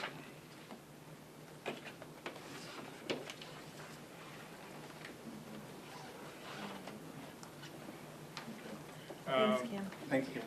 Thank you. The office has been working on implementing the one-call system. Tim has developed a Google form, which will allow us to collect the information and the data. I think everybody has one, relative to people subscribing to the service. The key issue that we have is that we want to limit the participation to one member per household. So that, one of the reasons why we set the form up the way we did it, so that we can capture the address and also have a phone number and or an email to, in the example that we get, 3 members of one household, we can say, well, one of you is going to be the primary member of the household receiving one call. We're also looking at linking it from our Facebook page to the town forum so people can become aware of us offering the system, starting almost immediately. We're also going to include a mailing as part of the tax bills and potentially the water bills. Yeah. So we're trying to get the word out there about the system, and this is the way we're proposing to do that. And Tim and Ally did a great job putting this all together and moving it forward. So at first, you just want to do one per household, and then depending on the response, we might be able to open up to more, because we have 3,500 slots. 3,300 slots. Any questions? Yep. Have we considered doing it through the census? I think that's probably first. We can do it through the census, but that wouldn't be until December. So if you want to implement it now, you have to do it through the taxes and the website and the Facebook like we had. Yeah, and then I would do the census as well. Yeah, we expect Because that way we get Yeah, more. we hit as many of the potential markets as we can in order to reach the residents. Tax bills, and then the banks get them. Yeah, I don't get a tax bill or a water bill, so I would never know Okay, that. So that's I think that we have to think outside the box, like how do we get to as many people as we can and let them know about this. Now, yeah, you're right, census doesn't go out till December, but it's something that every household gets. So, That's a very good point. I mean, I don't know how else, other than, yeah, Facebook is limited, town website is limited, because, we've heard it all, like, people don't always go on those ways of communication, so. We can send out a senior newsletter. Senior newsletter, I'd probably You could also post it on the town site, on the town signs, one call system, you can sign up, contact town hall. I don't know, any ideas?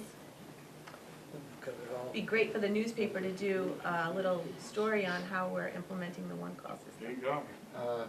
Papers? She'll We get to can everything. sit down and talk to you about it. Give me a call. Thank you. And we can give you this to start off with. There you go. All right, Thank you, Ally, thank you, David. great job. So for this, though, you don't need any vote for anything? No, we just wanted to update. You just want us, the board okay, as for draft. to what we were working on and how we were planning on distributing it to the residents. Is there gonna be a formal rollout at some point? It's already in the We'll Google create it on Forms. Google Forms Okay. already, so. And once the link, what we'll do is we'll put it on the Facebook and put it on the website, and it goes out and pops out into Google Forms. You enter the data into Google Forms, and then it assembles it into a Google spreadsheet. So then we have all the information there. We can maybe even have them import, we're hoping, in file form to one call without having to data entry it. Oh, nice. So, You know, another thought is you probably want to get in contact with the schools because when they do their one call, maybe they can add it to theirs and see if they can notify everybody that the town of Freetown has started theirs. And again, please contact Town Hall for more information. okay. Anything else? No? Moving on. No, no. I didn't want to cut anybody off. Approved Chapter 90 request for drainage repairs for North Nottingham Way, Oakland Road, and Cliff Drive. Good evening. Before you, 2-3 weeks ago, you signed an agreement with DPI for the engineering work. This is just the Chapter 90 paperwork to pay for that agreement that you already signed. Nottingham Way, $7,197.80. Cliff Drive was $35,483.09, and Oak Lawn Road, $29,782.99. That'll leave us approximately $300,000 in Chapter 90. Any discussion, questions? What's that? No? Can I have a motion? I'll make a motion that we sign contract with Chapter. Any votes? Oh, you want to the amounts? 7197.80 for Wood, Nottingham, $29,782.99 for Oak Lawn, and $35,483.09 for Cliff Drive. I'll second that. Motion made and seconded. Discussion on the motion? Hearing none, all in favor? Aye. Unanimous. Board of Selectmen minutes for June 4th, June 18th, 2018, and July 10th, 2018.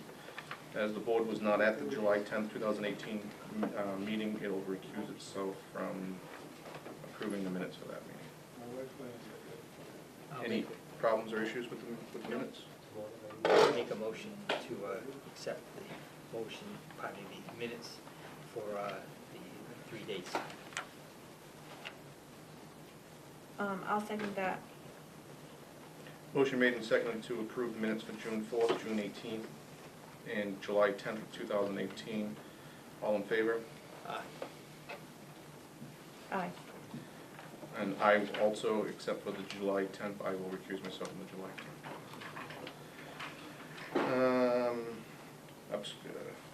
Sorry, not recuse myself, abstain from the vote, July 10th. Approve ambulance abatements for the month of May and June 2018 as submitted by Chief Sylvia.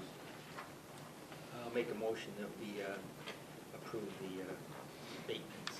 And total sums for May, $79,773.03, and June, $108,278.39. I'll second that. Motion made and seconded. Any discussion on the motion? Hearing none, all in favor? Aye.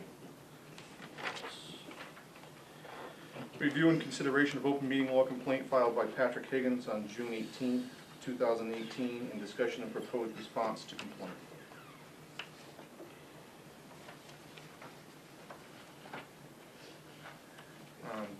David, you want to speak to the complaint, the nature of the complaint? Just basically, the council had responded back to the complainant regarding alleges the board failed to include the name of the opposing party. That was a situation where we didn't want to identify the party prior to the taking any kind of action. You know, the potential of proposing litigation before you've actually decided to take litigation is, we considered that to be an exemption too. We had documentation to that fact, and we gave, after that evening, we showed you several other cases that had happened where a town was able to go into executive session and without identifying the party. So that was our position. That was the, we were considering, We care. we were considering litigation with We Care, correct? We didn't want to name We Care because we weren't sure if we were going to be actually entering into litigation. Okay. Does everybody have a chance to read the response by the attorney? Yes. Yes. Any questions or concerns with the attorney's response? Well, there is a concern about the last paragraph on the letter, and it was brought to our attention by our administrative assistant, and it probably would be a good idea to strike that for at least for this period of time. Is that this one? No, the next one, the next one. This was, Yeah. We Care is just, we didn't Yeah, name right, them right. specifically when we went to executive session. In case we didn't end up going to litigation with them, we didn't want them to use that against us. Yeah, we didn't want to harm them. We didn't want to harm our position. Moving on both. All right, I don't have a problem with that at all. I think we follow town council's recommendations. Second. Motion made and seconded. Any discussion on the motion? All in favor? Aye. Unanimous. Review and consideration of open meeting law complaint filed by Patrick Higgins on July 10th, 2018, and discuss proposed response to complaint. Can you go a little bit into what this was? This was relative to certain board meetings that occurred in May, and the minutes weren't done because we were waiting on this. Were we waiting on No. this? No. Oh, that's not it. Okay, I'm sorry. This, yeah, Oh, all right, okay, they weren't approved in But they time. were. yeah, I believe his complaint, which I don't have it in front of me, I believe his complaint was that we hadn't acted on the minutes in a timely manner. Right. However, after doing research into it, I think we did actually, Yes. within the scope of the law.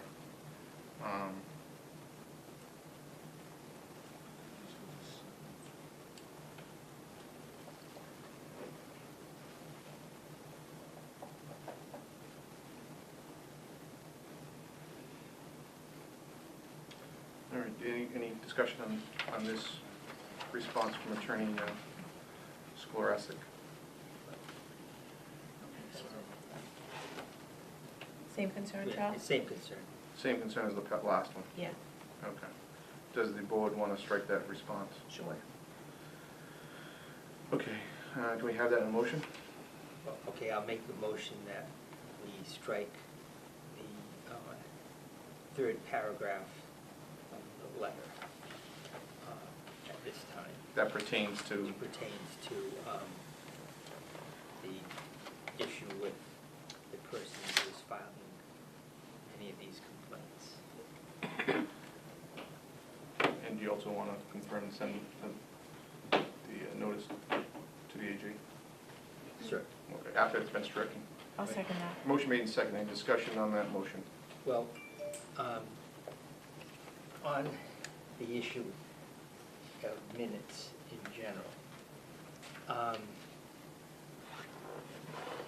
open meeting law minutes can be kind of hard sometimes to navigate. But I kind of feel embarrassed that we have to deal with this over and over again, because the minutes, I feel, we have, in general, we have a meeting every 2 weeks. I feel that, in general, we should be able to have the minutes from the previous meeting approved at the next meeting. We've discussed the employment of a recording secretary. I presented my proposal. I'm willing to agree with any proposal that gets that done. But when we have so few people, we only have, we'll say, we're 2 people in the office, and sometimes minutes have to be put aside to do other things. And I really think that we had a recording secretary, someone to record the minutes, carry out the minutes, write the minutes. We could expedite this. And, you know, it's kind of ridiculous to have legal counsel draw these letters up, respond to these complaints.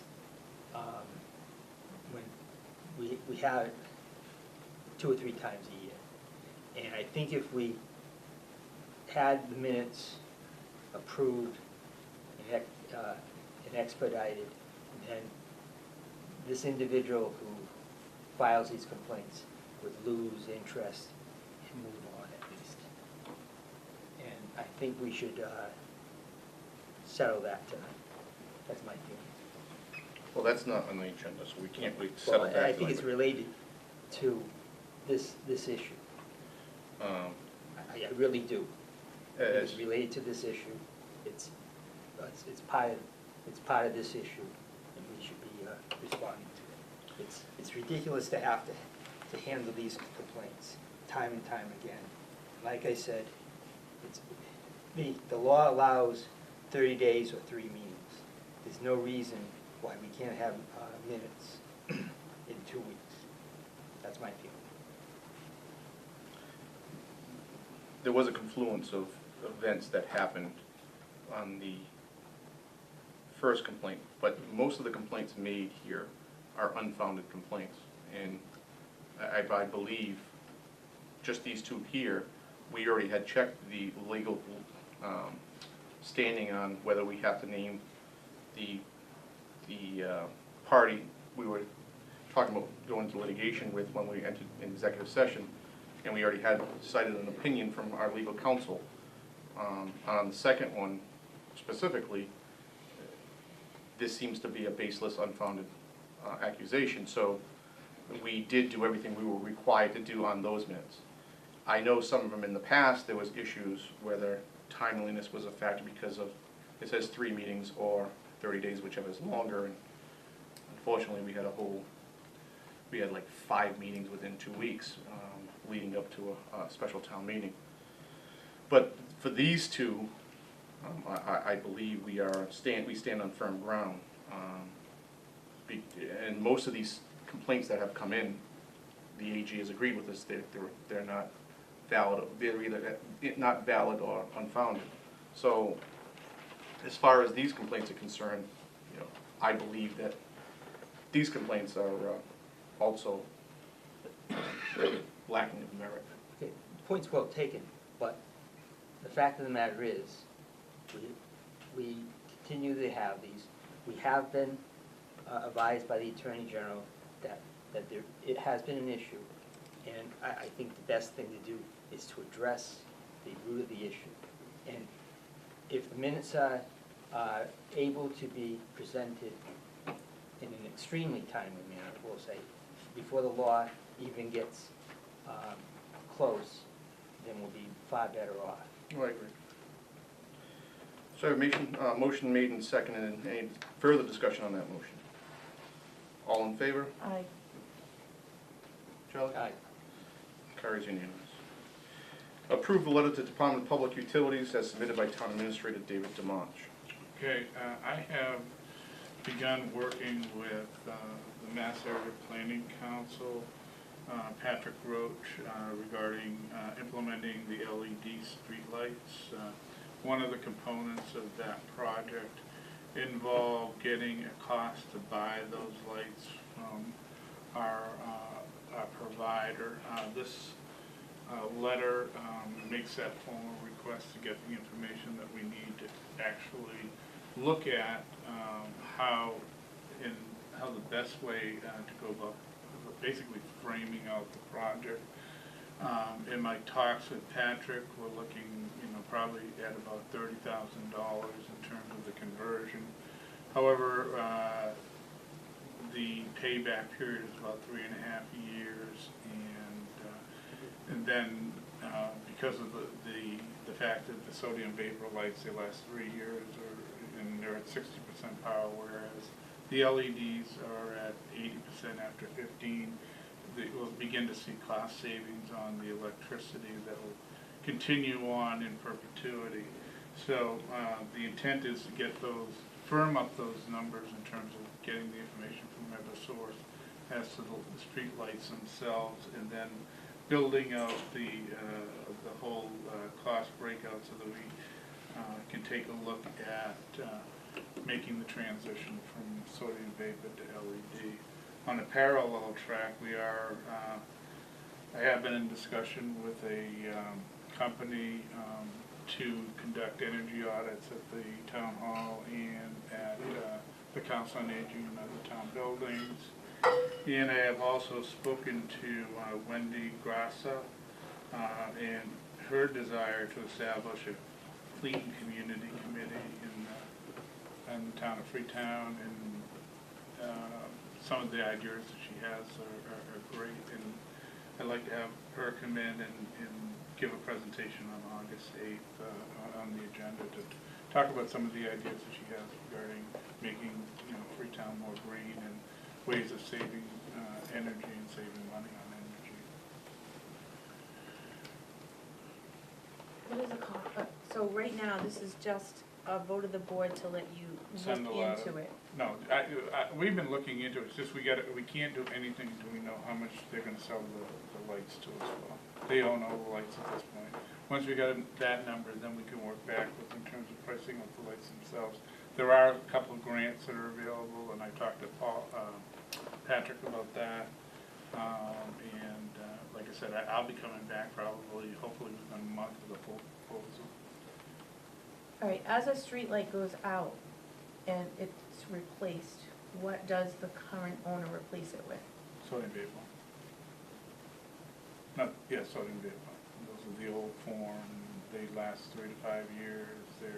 They're at 60, but they have a very fast rate of decline. Whereas the LEDs, I guess, at 15 years out, they're still at 80% of the lumen power that a normal sodium vapor would be. So they're full power. I'm surprised that they would still use old school material. They're not paying the bill for the electrical use. It's cheaper to replace them with just the solar bulb and replace the solar bulb than convert over to LED. If they were paying the tab, I'm sure they would have replaced them a long time ago. And they burn more energy. And they go That's up what I'm faster. saying. No, I get that, but I'm That's just. what Maintenance-wise, you're right, they probably Right. have to replace those. Exactly, More- so in 15 years. the labor-wise and that sort of, the overhead of replacing a bulb would, I don't know, wouldn't make sense to me. I have no idea. Well, like I said, I'll have a quote breakout for you. We've done some of the initial analysis, but, like I said, there's several variables we still need to firm up before we can actually make a proposal to the board. Which would have to go forward to town meeting. You need my. Right, okay, you need town meeting. all right. Because it will require probably $30,000 in the capital expense, offset by some grants. Motion to have David send us a letter. I'll make that motion. Okay, second. Motion made and seconded. Any discussion on the motion? Hearing none, all in favor? Aye. Aye. That's unanimous. Sign animal control warrant is submitted by Town Clerk Jackie Brown.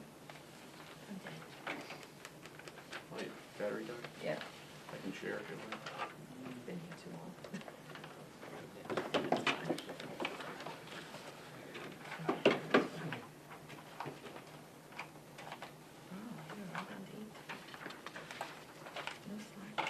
I'm gonna read the warrant.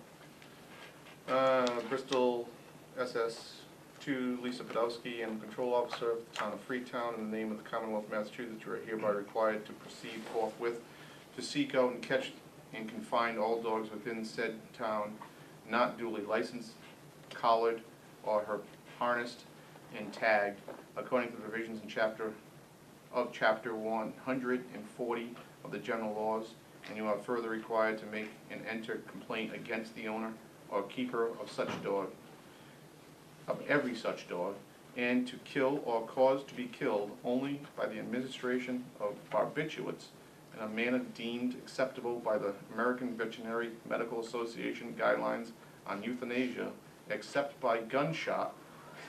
kind of regret reading this. Why you? In case of emergency, each dog, which after being detained for a period of 7 days shall not then have been, it's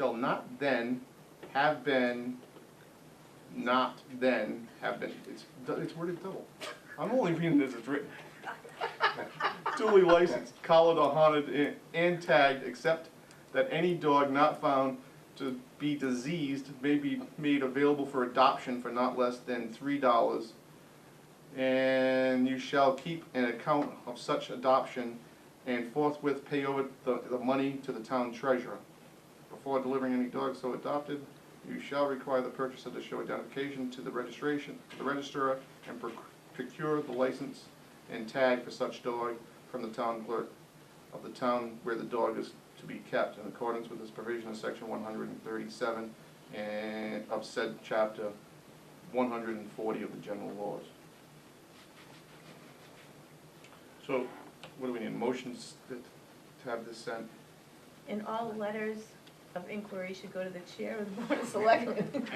I knew I was getting in deep when they started talking about barbiturates and gunshots. Nope. This is like the town administrator contract. Don't we have a euthanasia clause in that? That's sweet. Do we have a motion to send this to? Yeah, I'll make a motion to send. Send this to Lisa. Motion made and seconded. Any discussion on the motion? Hearing none, all in favor? Aye. As long as I don't have to read it again. I'm gonna take use the chairman's prerogative and hold off on review and consideration of environmental conditions. Right on cue, to the end of the meeting. Town administrator report. Okay, I have a few items. Just wanted to inform the board that the DCR land that has closed, we have a check for $60,000 that's been deposited with the town, so that project is officially done. I'm also working on the close on Bullock Road with Attorney Tom Gay. I'm hoping to have something done there to purchase that land in August. It was my understanding originally that there was a certain procurement requirement that had to be fulfilled relative to the sale of the property, but I guess because of the provision of the law, it's no longer required, so we can move forward with the close. I just want to let the board know that I attended a procurement program, the second class, in a series of 3 called Building Design and Construction, which will be helpful, particularly because with the potential police station building coming up and several other large capital projects that are hopefully in our future. I'll have the skills and ability to assist in managing and helping out in the administration of those projects. I have 1 course left, which is supplies and materials, which hopefully is going to be offered in the fall, and then I'd be a state certified procurement officer.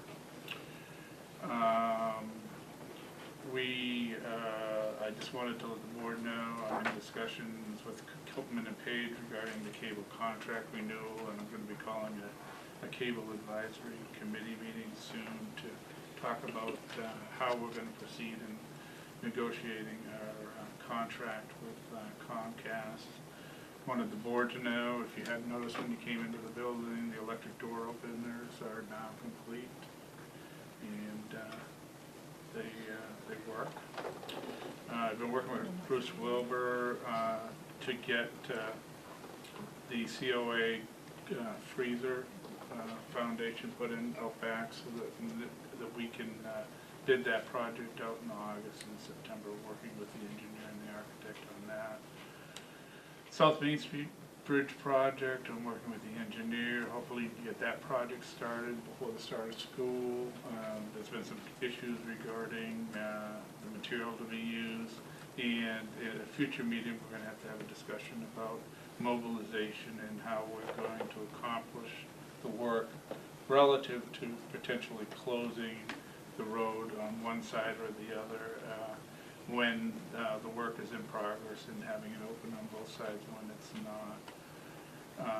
We have been having, we had at least several team Sorry, meetings. Dad. I'm sorry? Nope. With South Coast Rail and Jean Fox and her management team regarding the crossing at Richmond Road and Forge Road. We've been refining that proposal. I had told Jean that we were going to be able to have the South Coast Rail Committee in on August 8th as part of our agenda so they can make their presentation. I got an email just right before we came to the meeting that Representative Fiola is going to be meeting with the commissioner. She's given us a couple of dates, 7/24 and 7/25, and I'm going to be asking the board which date works best for them and arrange that meeting through the representative's office. And finally, just as an observation, we've had a number of a couple businesses in the last month or so that have come in just to get information on how to get permitted in the community. And my thought was maybe developing some kind of like a campaign, like Freetown Open for Business, having a notice on the website, and then gathering all of the parties, planning, conservation, building inspector, board of health, zoning, so that businesses that are interested in locating in the community can come in and talk about their projects and meet with all the permitting authorities at one place at one time, potentially having it at night or maybe one during the day. It'll also be a great way for us to share information on the projects we're all working on. And the other thought I had was starting a local business group of all the businesses in Freetown, and allowing us to all get together and discuss issues that are impacting their business, and helping us find ways to help them expand their businesses. And my thought there was that we could rotate the meetings to different businesses throughout the community, maybe quarterly. So. If you get in touch with Greg O'Brien from CCA, he tried to initiate that, so. Okay, I actually did talk to him a while back. So he would be definitely on board with that. Also, there was some time ago when Lauren was here, we were trying to come up with like a pamphlet, an online pamphlet promoting business in Freetown. And then we talked to Carol Fiola as well, and there may be some money within the UMass Dartmouth marketing program that they do a project, and we might have them be able to help do a project that could be their senior project. Yeah, I've actually done that kind of thing myself when I was in graduate school. We have an economic development board. And we do have an currently, economic right? development board, yes. Okay. So those are just some random thoughts about things I would like to attempt to do in the next couple of months. Okay. Anything else? Nope, that's it. Thank you very much. Turn it over to the Board of Health. Derek?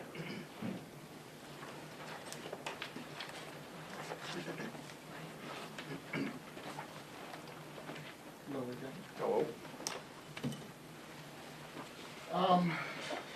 I'd like to do, I'll keep this as brief as I can, but do a quick overview for the record.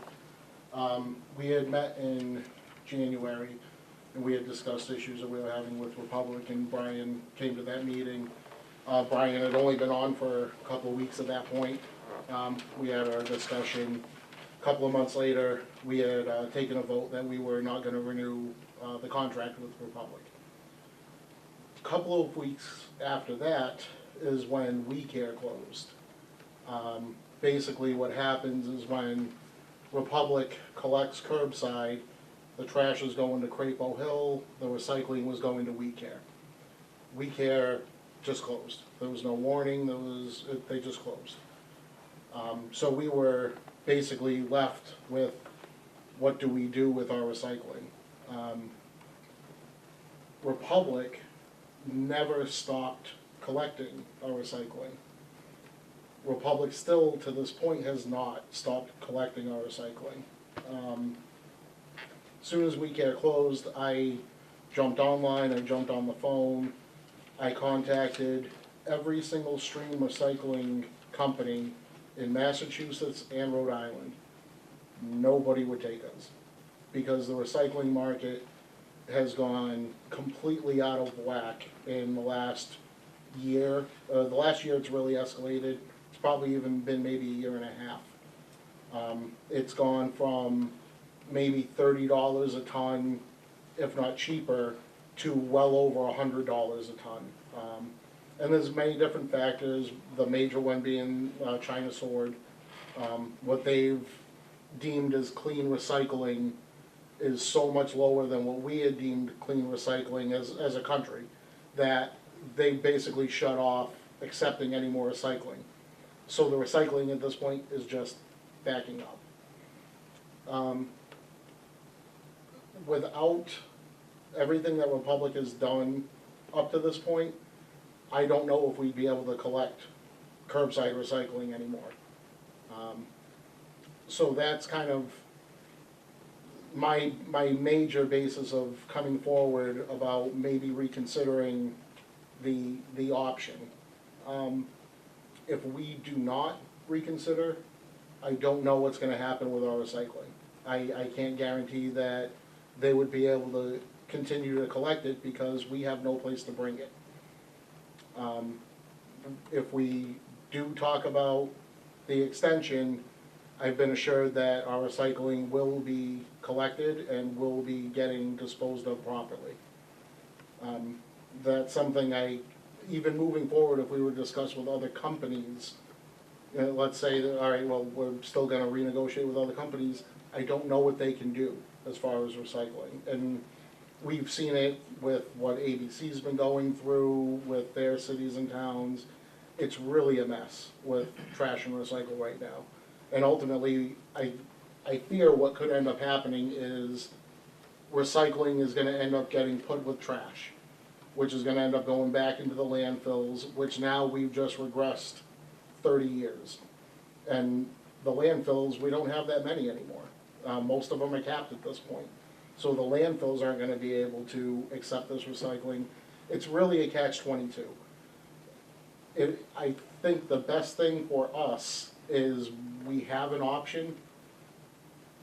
We should probably take that option. Just for the simple fact of continued collection for the town. It's something that I know of at least one town that had to get a waiver from Mass DEP to throw it out. Couple of towns they've cut back from every week to every other week. There's different things that other cities and towns are trying to do to get ahead of this problem, but from what I'm seeing, there is no getting ahead of this problem. It's just constantly chasing our tail. So at this point, I'll turn it over to Republic representatives to let them state their piece, but in my opinion, the best thing for us, just for continuity of our collections, at the simplest form, is to really reconsider. Good evening. I met the board back in January under pretty poor circumstances. I know you expressed some pretty deep concerns about driver or service.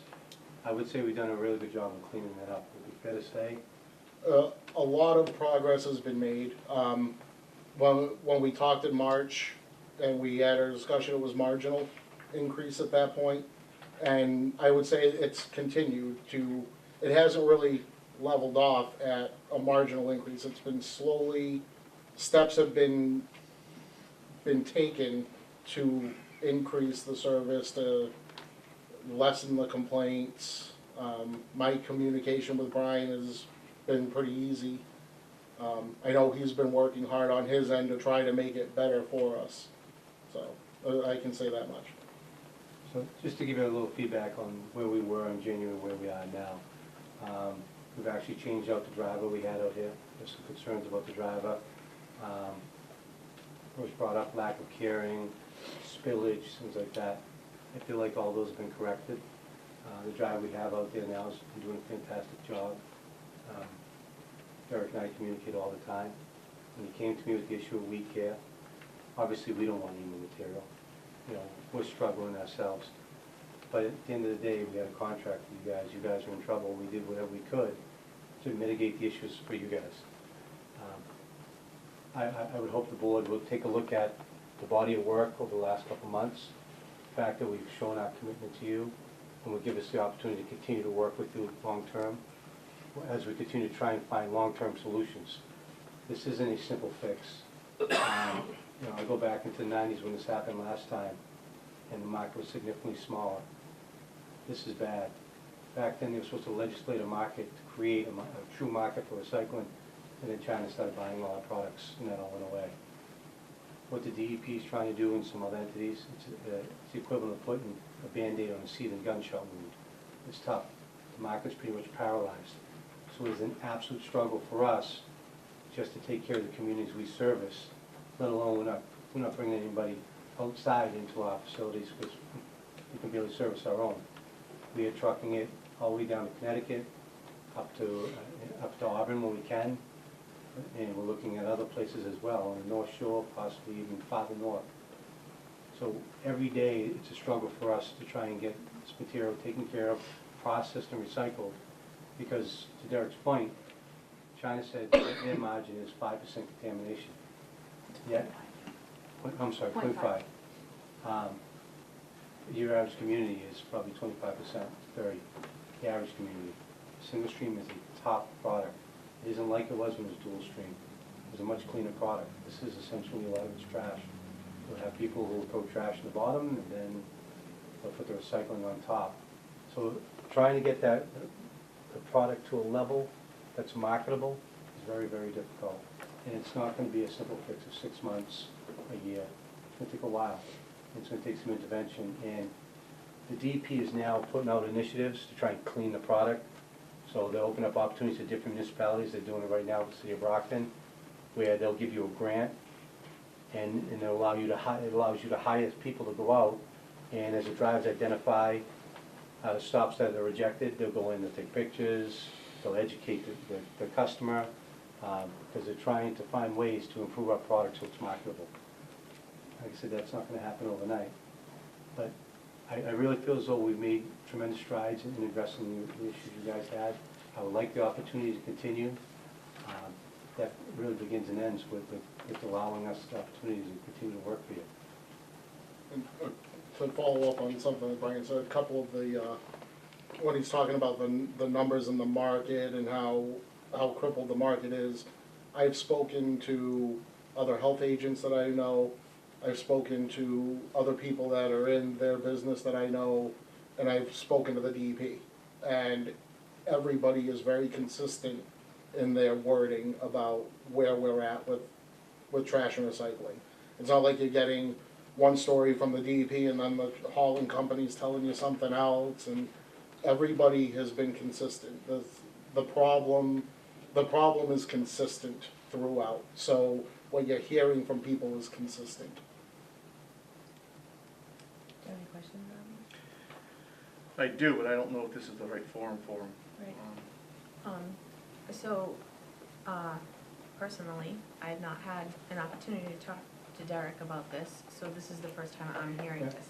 I'm not sure, but we probably should sit down and talk about it, and then maybe gather some more information, and if I could sit down with Derek and bring the information to you guys at our next meeting. Any negotiations get done, will be done in executive session, so. Right.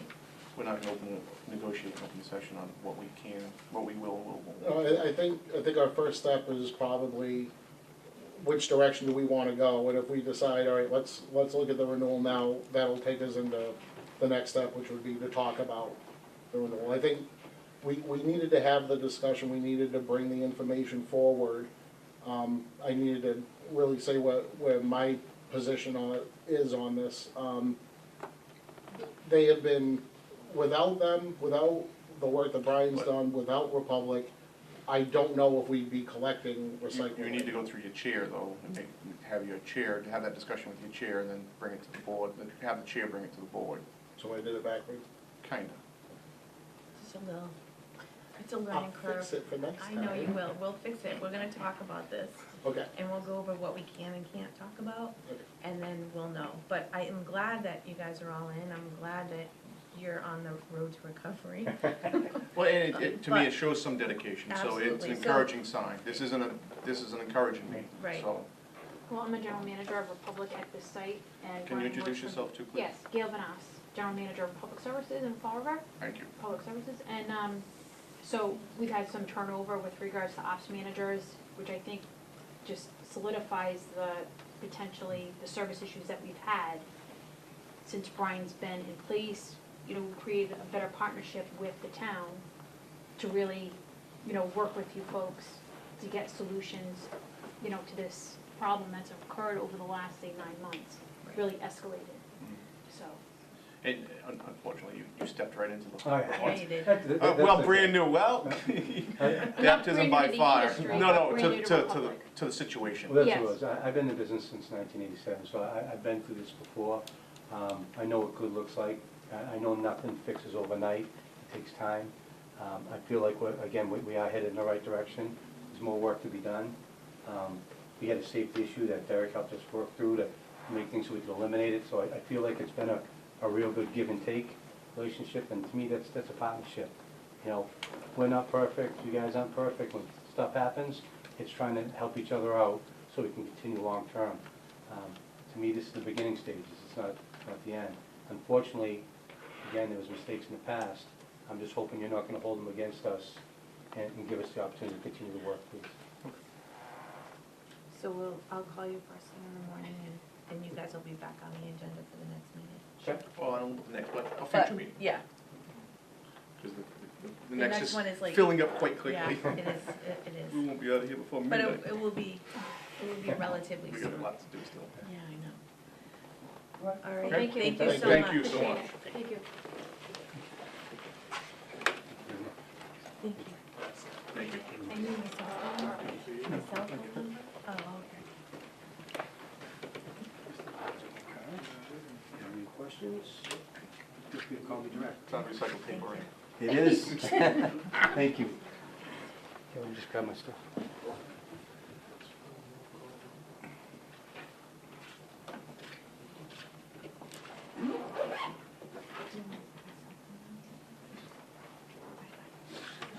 Email address? Personnel Board. All right.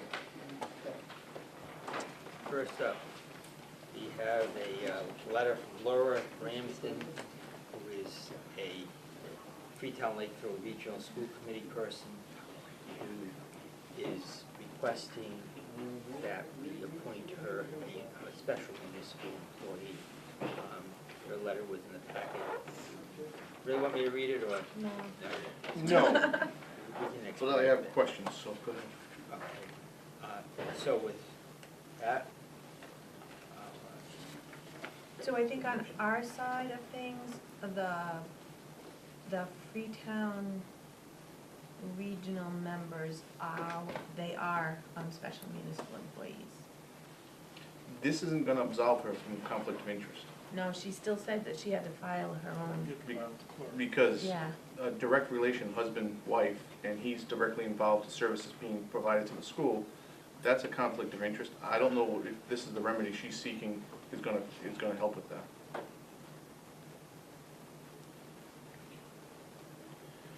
Certain members by statute are special municipal employees, but I don't know if she is or not.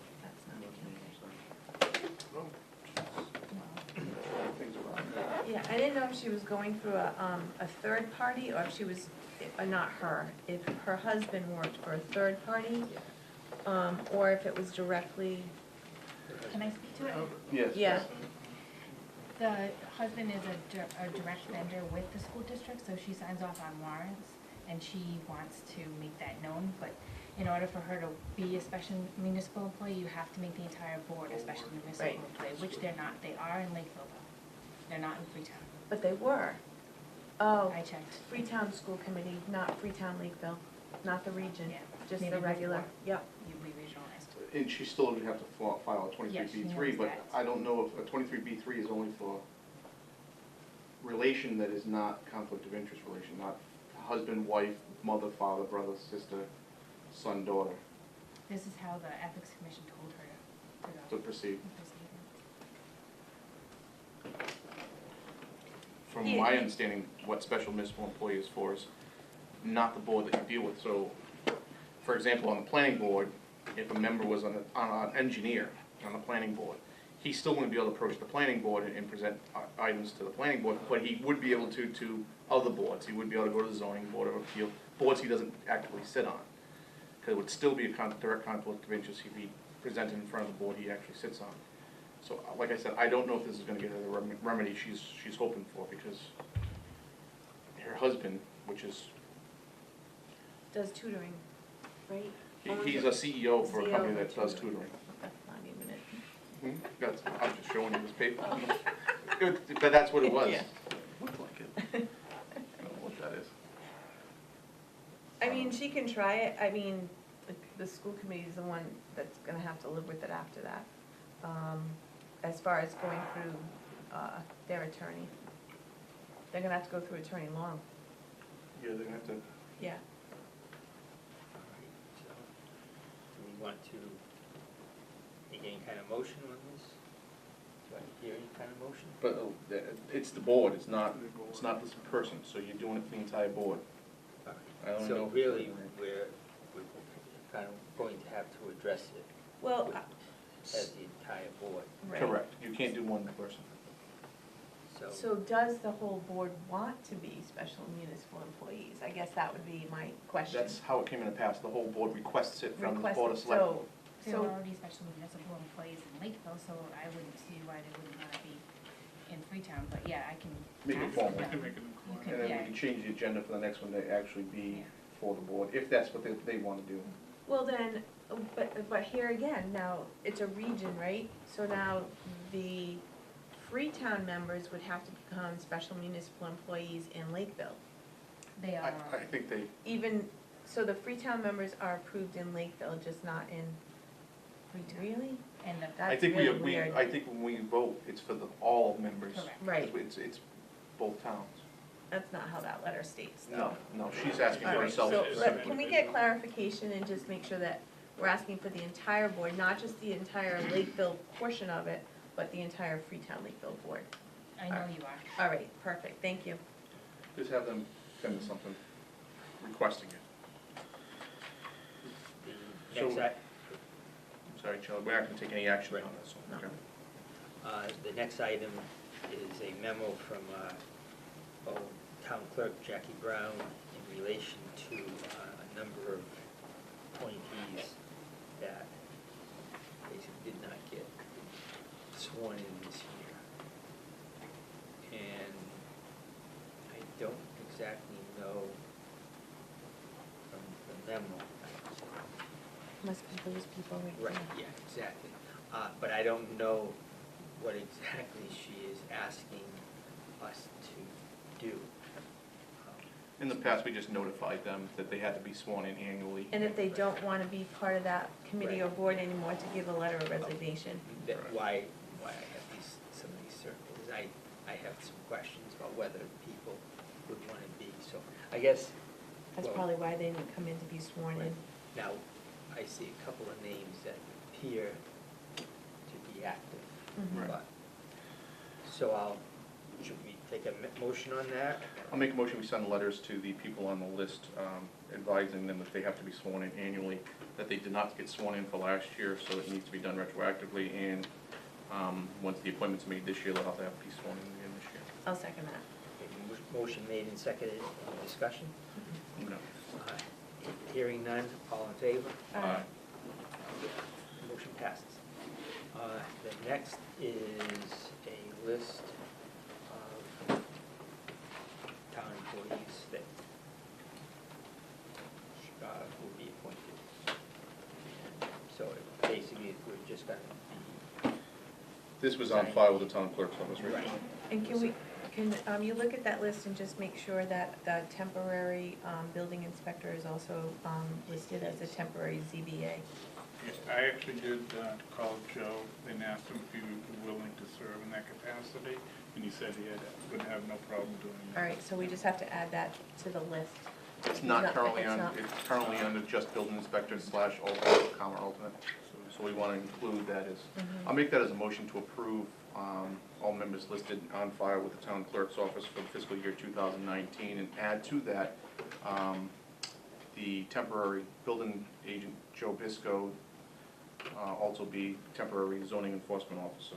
Second. Motion made and seconded, any discussion? Hearing none, all in favor? Aye. I with abstention on the harbor master. Oh, that damn $100 job. That $100 was a lot of discussion. Next is a request for a certificate of appointment for Alicia Berry as senior clerk. I believe it's 16 hours in the Council on Aging. I'll make a motion to approve. Second. Motion made and seconded, any discussion? All in favor? Aye. The next is for a status change for Jeffrey J. Brum, firefighter paramedic, for a merit increase for his college incentive. Jeff received a associate's degree from Bristol Community College, mega cum laude. So I'd like to ask a motion first that we send a letter congratulating him, and then also I'll accept the motion for the change of status. So moved on both items. Second. Motion made and seconded, any discussion? All in favor? Aye. Aye. All right, then the next, for 4 new call firefighters, Brad Plissy, I think it's Brianne. Brianne, Abu, right? Abru. All right. You're not Portuguese, are you, Charlie? No, I'm not. Corey Cray Barlow and Paul Ashley Jr. I'll make a motion that we sign the forms for Brad Plissy, Brianne Abru, Cody Cavaro, that's a hard one. Cavero, Paul Ashley Jr. as call firefighters. I'll second that. Made and seconded, any discussion? All in favor? Aye. All right, appointment of a building preliminary screening committee for the building inspector, zoning enforcement. Not it. agent. Well, here's the thing. It's an extremely important position in town, as we know. It has, besides, if it was just building inspector, I wouldn't have an issue. But where it does zoning enforcement, it's really important that the right candidate is selected. And we all have to live with the decision, because as we see with current litigations, if the wrong person may be selected, or it could turn into litigation down the road. I personally feel the board should sit as a board when it holds interviews, after it's been narrowed down to a selection process. Okay, right, that, I would say, like, get the top 3 candidates or whatever. Absolutely. And then we do that. And I think we should have other people, just like we did with town administrator, have the concerning parties, Kevin Dismaris, some of the other people with us too, to make the final decision, but that's my opinion. So you started off on the right track when you said you think it's a very important position, and people that have questions and concerns that are in sort of those areas might be better asked of the person or the candidate that comes forward. So, I mean, yeah, I guess if you're gonna have a screening committee, and then have like the final 2 candidates come to the board, that's fine, but I really do feel that the screening committee should be made up of individuals of like planning board, conservation, the health department, the town, administrator, a member of the board of selectmen, to narrow those people down, to make sure that, we get the questions of those areas answered. Do we need a formal screening committee though, because from what I've heard, there hasn't been an extreme amount of applicants that are even qualified for the position, is that true, correct, or even close to it being? We have, how many applicants? 8. And probably 3 are qualified. As far as, I'm fine with that, if you want to do a committee to speak with and narrow them down to the final ones. But I think the final decision should be made by the personnel board and whole. Yeah. My only thing is if we went with basically just the 3 that we had, and other boards didn't have any input, we. No, I understand exactly what Yeah, you're so we're saying. giving them somebody. We're giving them, I think we're giving them a little bit of a voice. They might say, hey, you know. I come back to the point, I don't think, even the final selection shouldn't be just the three of us. It should be the three of us and maybe a couple of people that it impacts, the chairman of the zoning board of appeals, the planning board, chairman of the planning board. I don't know about conservation, if it does or not, but it's the same person, so that doesn't matter. Right. So do you wanna A member expedite of the things? ZBA. Do you wanna expedite things? The chair, should be the Yeah. chair. Do you wanna expedite things and just have them be on a committee, with a say in the appointment, or? I don't care who's on the steering committee, the screening committee, you can do whoever you like on Are the- you saying you wanna just do it all together and forget the screening committee? Well, that was my first point. You know what, I'm getting to realize exactly what you're trying to say. Okay. It's I perfect. said that before and you gave me I don't wanna hear it, I just give me the final three, so that's why. Can we also Right. consider having a town resident on the committee? My recommendation or my suggestion would be Joe Bisco, where he's a building inspector and he knows people in the field and has a knowledge of the ins and outs of the industry. I could approach him. Yeah, I don't know. He's gonna have to deal with them on a regular basis, so I Right. don't see a problem with that. All right, so. Okay, well, so we're gonna do it all in one shot. Yeah, okay, I- fine. It's that only 8 works. people. We can do the 15 minutes block and it's only 2 hours. Then I'll never get back again. It's an important position though, that was the point I was trying to make. All right, so I'll entertain a motion if. Oh, so it's- moved. Second. All right. Motion made and seconded, all in favor? That motion was to bring Yeah, everybody in front. everybody, yes. Yes, before we get into We trouble just again. need to make sure that we post that meeting in the appropriate way, because it will be a violation of open meeting law. I know the last time we invited the people up, because they were in the audience to ask questions, but if we're gonna have and I'm not sure how that works, so I think we've got to double check on that. Thank you. I would prefer we do it just like we do with town administrator. We have the board that's decided to sit, and we do it the same way, where everybody asks us a question, we go down the line. Yep, but there has been a question of whether that is a violation of open meeting law, so I just want to make sure that it's not. Okay, yeah, no, legal review is good.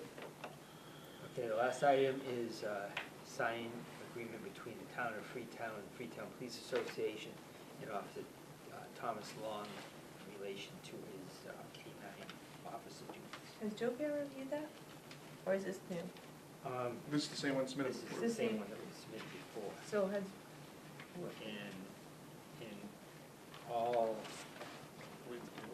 likelihood, it's gonna only. This came from last- Joe, so yes, it came from Joe, so it's been reviewed. oh, okay.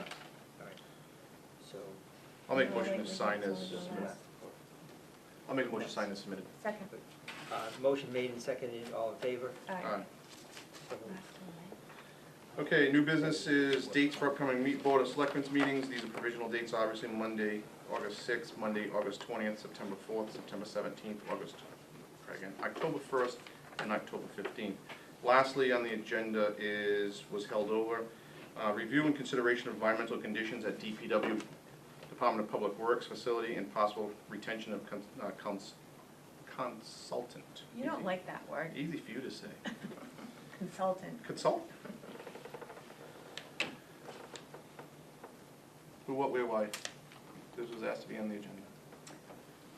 So I've, been notified of some concerns, from, DEP, that there may be some contamination, behind the highway barn.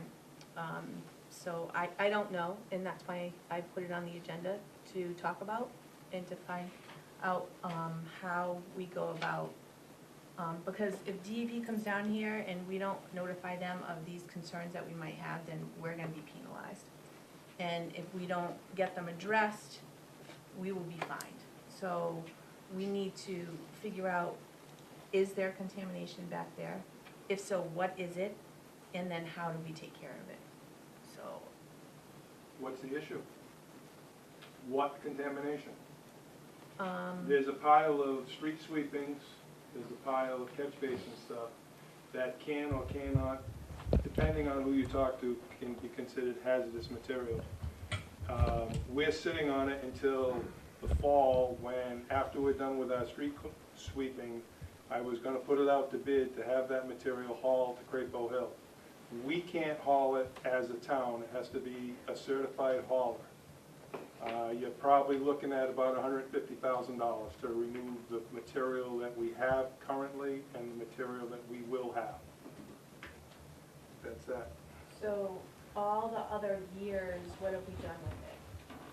All the other years that we've done sweepings and, where is it all? We've used it for fill, we've used it for mixed with loam, because it's basically sandy material. It will grow grass better than most loam will.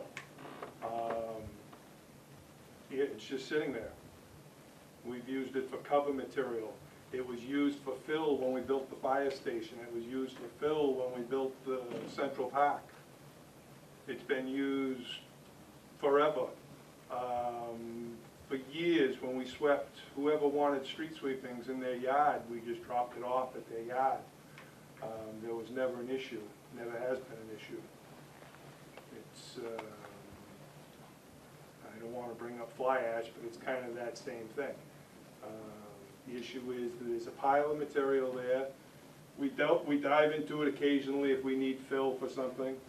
Like I said, my intent this year was to wait till after we're done cleaning our catch basins, figure out, how much material we have, put it out to bid, and have it hauled out of the yard. Like I said, I'm guesstimating it's gonna be about $150,000. Would you object to working with a consultant to make sure what we can do and maybe we can? Absolutely not. Like I said, you could have somebody from the DEP or a consultant come down there and test the soils, because they may or may not deem it as contaminated. So, It's street sweepings and catch basin cleaning. But if they come in and say you're all set, you know, what you're doing is okay, then we have no problem, we can file the DEP and everybody goes home happy. So why don't we do that then? Do we know a firm or somebody that would be available to do and go and inspect the DPW? I don't know. All right, why don't we find out who can do I'll that? call Jim Noyes from GPI in the morning. You gonna find that out? I'm sorry? You're gonna find that out, right? I can do that. Okay. Okay. I just feel like I can't be the only one that knows about this, and I have a feeling I'm not the only one that knows about it, and now that I know, I just wanna make sure that we have everything taken care of, one way or the other, so there's no sort of,